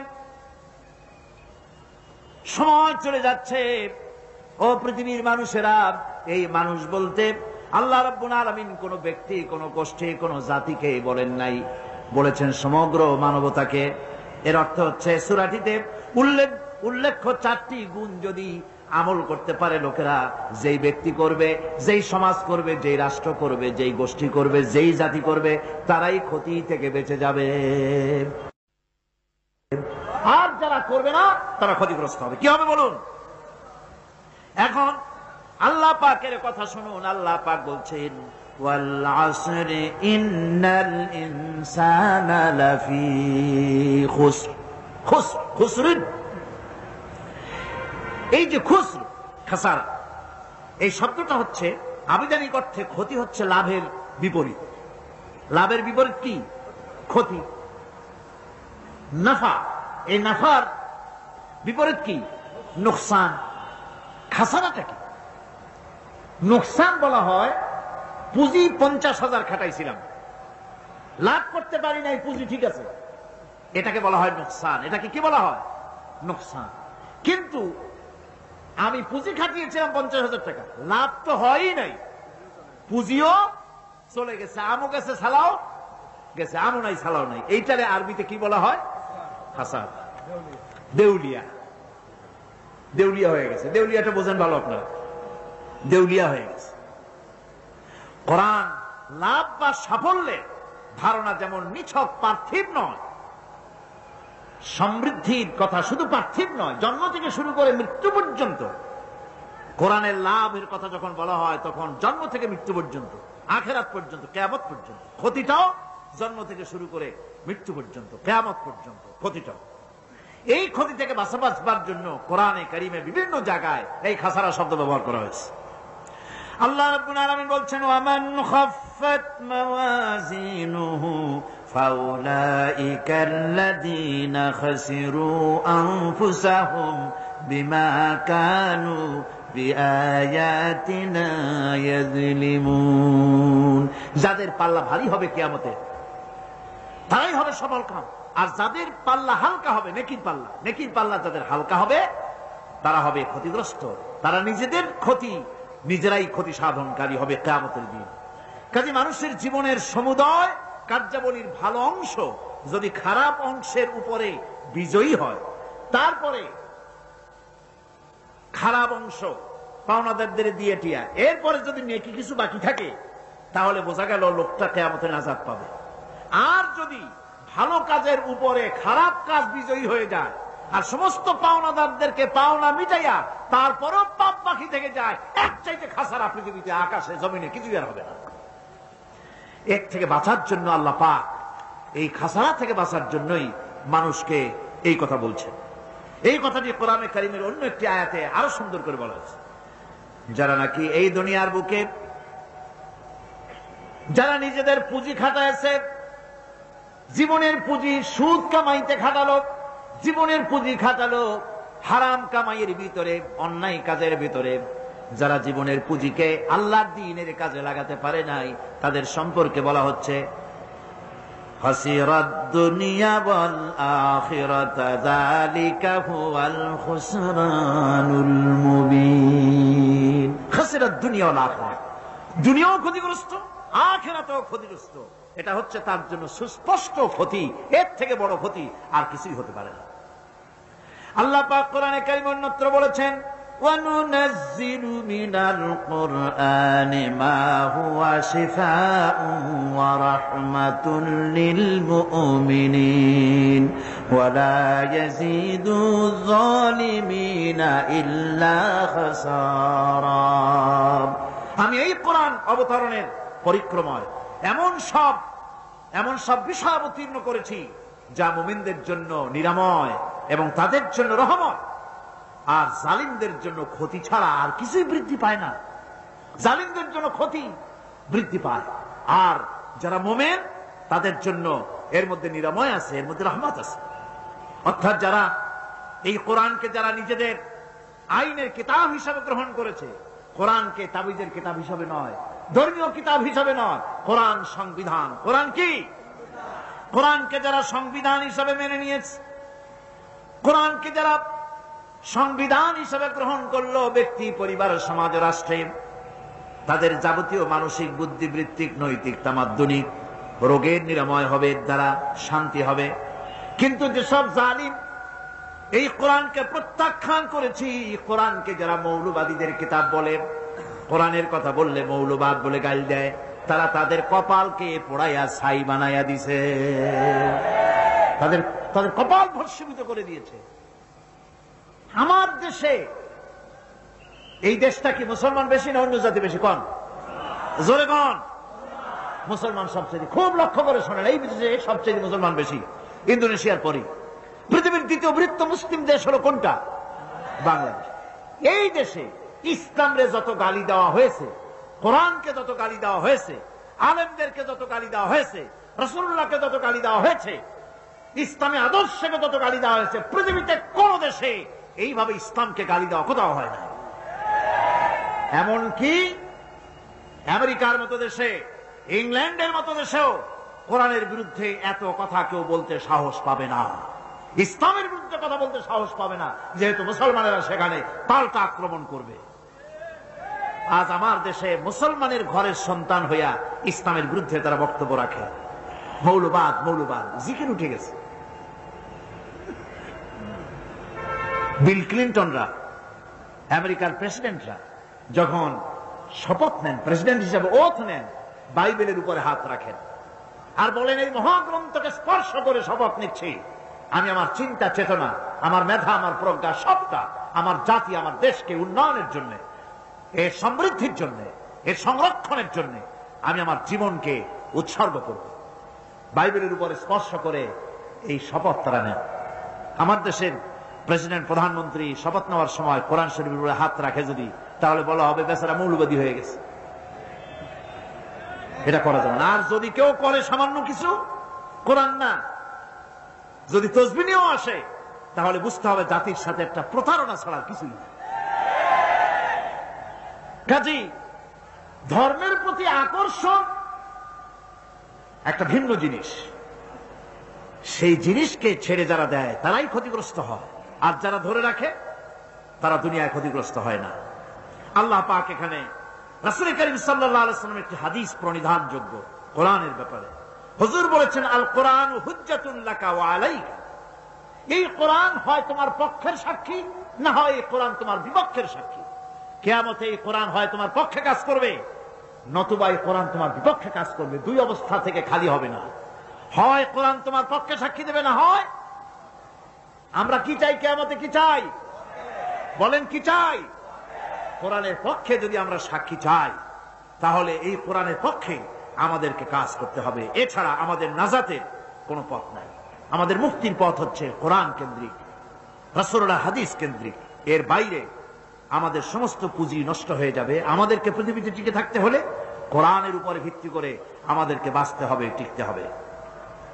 কোরআনে কারিমে আল্লাহ রাব্বুল আলামিন অন্যত্র বলেছেন, কুল ইন্নাল খাসিরিনাল্লাযীনা খাসিরু আনফুসাহুম ওয়া আহলিহিম ইয়াওমাল কিয়ামাহ আলা যালিকা হুয়াল খুসরানুল মুবিন। বলো, প্রকৃত দেউলিয়া তারাই যারা কিয়ামতের দিন নিজেকে, নিজের পরিবার পরিবর্গকে এই ক্ষতির দিকে যারা ঠেলে দেবে। ভালো করে শুনে নাও, এটি হচ্ছে সুস্পষ্ট ক্ষতি, সুস্পষ্ট দেউলিয়াপনা। তার মানে হলো, মানুষ এই পৃথিবীতে তার জীবন, তার চিন্তা, তার জ্ঞান, তার বুদ্ধি, তার প্রজ্ঞা, তার শরীর, তার শক্তি, তার যোগ্যতা, তার মেধা যদি অন্যায় কাজে ব্যয় করে, আল্লাহ নাই এই চিন্তা করে বসলো, এর উপরে সে আন্দোলন চালালো। অনেক হয় ইলাহ নাই, অথবা অনেক ইলাহ আছে, এগুলোর উপরে কথা বললো, বুদ্ধিজীবী হয়ে, সাহিত্যিক হয়ে ইসলামের বিরুদ্ধে লেখলো। আমার দেশের একজন বুদ্ধিজীবী তো সেদিন বলেই বসলেন, হতে পারতেন যদি মালাউন, ওই বেটার নাম মুসলমান, সে একটা মুসলমানের সন্তান, আমি ওটার নাম নিব না, একটা বুড়া মুসলমান, মুসলমান নামের কলঙ্ক, রণেশ দাশগুপ্ত বলল। আর সেই জন্য সে আফসোস করে বলল, হতে পারতাম আমিও যদি ওর মতো মালাউন। আরে মালাউন হবা তোমার এত দুঃখ, মাথাটা কামাই একটা টিকি রেখে দাও, একটা দুটি বড়, কে তোমারে কইবে না তুমি মালাউন। বরং মালাউন হওয়ার আকাঙ্ক্ষা করে জাতিরে তোমার জানাজা পড়া দিয়ে বাঁচাই দিছো, তোমার জানাজা কেউ পড়বে না। তো যারা সাহিত্যিক হয়ে, বুদ্ধিজীবী হয়ে, কবি হয়ে গোটা জাতিকে বিভ্রান্ত করে, কিয়ামতের দিন সে নিজে, তার সন্তান সন্ততি আর যত লোককে বিভ্রান্ত করেছে সকলকে নিয়ে কিয়ামতে ক্ষতিগ্রস্ত হবে। আর এটাই হচ্ছে সবচেয়ে বড় ক্ষতি। এই ক্ষতি থেকে বাঁচার জন্য আল্লাহ রাব্বুল আলামিন কোরআনে কারীমের মধ্যে বলেছেন, ওয়াল আসরি ইন্নাল ইনসানা লাফি খুসর। পড়েন সবাই, ওয়াল আসরি ইন্নাল ইনসানা লাফি খুসর। মানুষের, সমগ্র মানুষের জীবন ক্ষতিগ্রস্ত, ব্যর্থ। কে বলতেছেন? গা শিউরে ওঠার কথা না? গা শিউরে ওঠে? আল্লাহ বলতেছেন ক্ষতিগ্রস্ত, ব্যর্থ। আপনি যতই মনে করেন আপনার মিল আছে, কল আছে, কারখানা আছে, মন্ত্রী, টাকা পয়সা আছে, প্রেসিডেন্ট হয়েছেন, প্রধানমন্ত্রী হয়েছেন, আপনার জীবন সফল হয়েছে, আল্লাহ বলেন না, জীবন ব্যর্থ, জীবন বিফল, জীবন ক্ষতিগ্রস্ত। তাম পৃথিবীর সমস্ত মানুষ ক্ষতিগ্রস্ত, ব্যর্থ। 4টা কাজ করলে সফল হবে। কয়টা কাজ? জোরে বলেন, কয়টা কাজ? ইল্লাল্লাযীনা আমানু ওয়া আমিলুস সালিহাতি ওয়া তাওয়াসাউ বিল হাক্কি ওয়া তাওয়াসাউ বিস সাবর।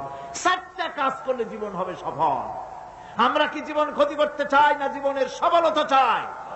চিল্লায় বলেন, কি চাই? সেই সফলতার কথা আমি আগামীকাল আপনাদের সামনে আলোচনা করব ইনশাআল্লাহ। এখন মোনাজাতের জন্য সব দাঁড়ানো ভাইরা বসে পড়েন। এক মুহূর্তের মধ্যে যত লোক দাঁড়ানো আছেন চতুর্দিকে সবাই বসুন, মোনাজাতে শরীক হন, মোনাজাতে শরীক হন। মোনাজাতের পর আজান হবে, আজানের পর বা জামাত নামাজ হবে। আজকের প্রথম দিনই 2 জন অমুসলিম ভাই ইসলাম কবুল করার জন্য এসেছেন, আলহামদুলিল্লাহ। সবাই বসেন, হাঁটবেন না। আপনারা মনে রাখবেন, মুনাজাতের কথা শুনে মাহফিলে হাঁটা বদকিসমতির আলামত। এটা কিসের আলামত? এটা মনে রাখবেন, হতভাগ্যের আলামত। এই কপালটাকে নিজেরা নষ্ট করবেন না। এত বড় মুনাজাত আমরা জীবনে আরেকবার পাবো কোনো নিশ্চয়তা নাই, কথা ঠিক কিনা? এখন ওনারা ইসলাম কবুল করবেন, মুসলমান হবেন, সেইটা দেখা তারপরে আপনারা কি করবেন? মুনাজাত করে নামাজ পড়ে আমরা বিদায় হব। সকলে বসেন আর জোরে সরে একটু জিকির করেন, সুবহানাল্লাহ। ভিতরে আছে প্যান্ডেল, আর ছেলে আছে, ছোট ছেলে, মহিলা লীলা দত্ত, এখন নাম হয়েছে মুসলমান আয়েশা খাতুন, আর ছেলে সুনীল দত্ত, এখন হয়েছে মোহাম্মদ। পুরস্কার নাই, ছোট ছেলে, বিধবা মেয়ে, হিন্দি বিধবা। 2 জন? হ্যাঁ, প্যান্ডেল আছে। আচ্ছা মহিলা প্যান্ডেল। ভাই জিকির করতে বলছি তো, মোহাম্মদের সাথে করেন, সুবহানাল্লাহ, আলহামদুলিল্লাহ, লা ইলাহা ইল্লাল্লাহ, সুবহানাল্লাহ, আলহামদুলিল্লাহ, লা ইলাহা ইল্লাল্লাহ, সুবহানাল্লাহ, আলহামদুলিল্লাহ, লা ইলাহা ইল্লাল্লাহু মুহাম্মাদুর রাসূলুল্লাহ। আলহামদুলিল্লাহ, মুসলমান হওয়ার জন্য এসেছেন এক বিধবা মহিলা, যিনি প্যান্ডেলে অপেক্ষা করছেন, তার ছোট বাচ্চা নিয়ে এফিডেভিট করাই এসছে। মহিলার নাম রীনা দত্ত, আর স্বামী মৃত সুনীল দত্ত। সনাতন ধর্ম, আগে যে ধর্ম ছিল সে ধর্ম হিন্দু ধর্মে ছিলেন তিনি। বাড়ি হলো ছোটপুল, থানা ডবলমুরিং, চট্টগ্রাম। বর্তমান নাম, আমাদের এই বোন বর্তমান নাম পছন্দ করেছেন মুসাম্মাত আয়েশা খাতুন। তার 11 বছরের একটি ছেলে, নাম হচ্ছে রঞ্জিত দত্ত। বর্তমান নাম পছন্দ করেছে মোহাম্মদ ইব্রাহিম।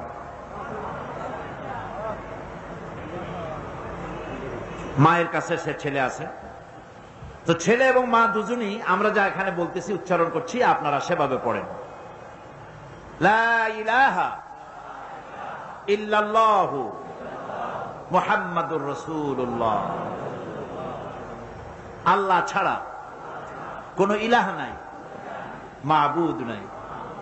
মুহাম্মদ সাল্লাল্লাহু আলাইহি ওয়াসাল্লাম আল্লাহ প্রেরিত রাসূল। আশহাদু আল্লা ইলাহা ইল্লাল্লাহু ওয়াহদাহু লা শারীকা লাহু ওয়া আশহাদু আন্না মুহাম্মাদান আবদুহু ওয়া রাসূলুহু, আমি সাক্ষ্য দিচ্ছি আল্লাহ ছাড়া কোনো ইলাহ নাই, উপাস্য নাই, মাবুদ নাই, তিনি এক, তিনি একক, তার কোনো অংশীদার নাই।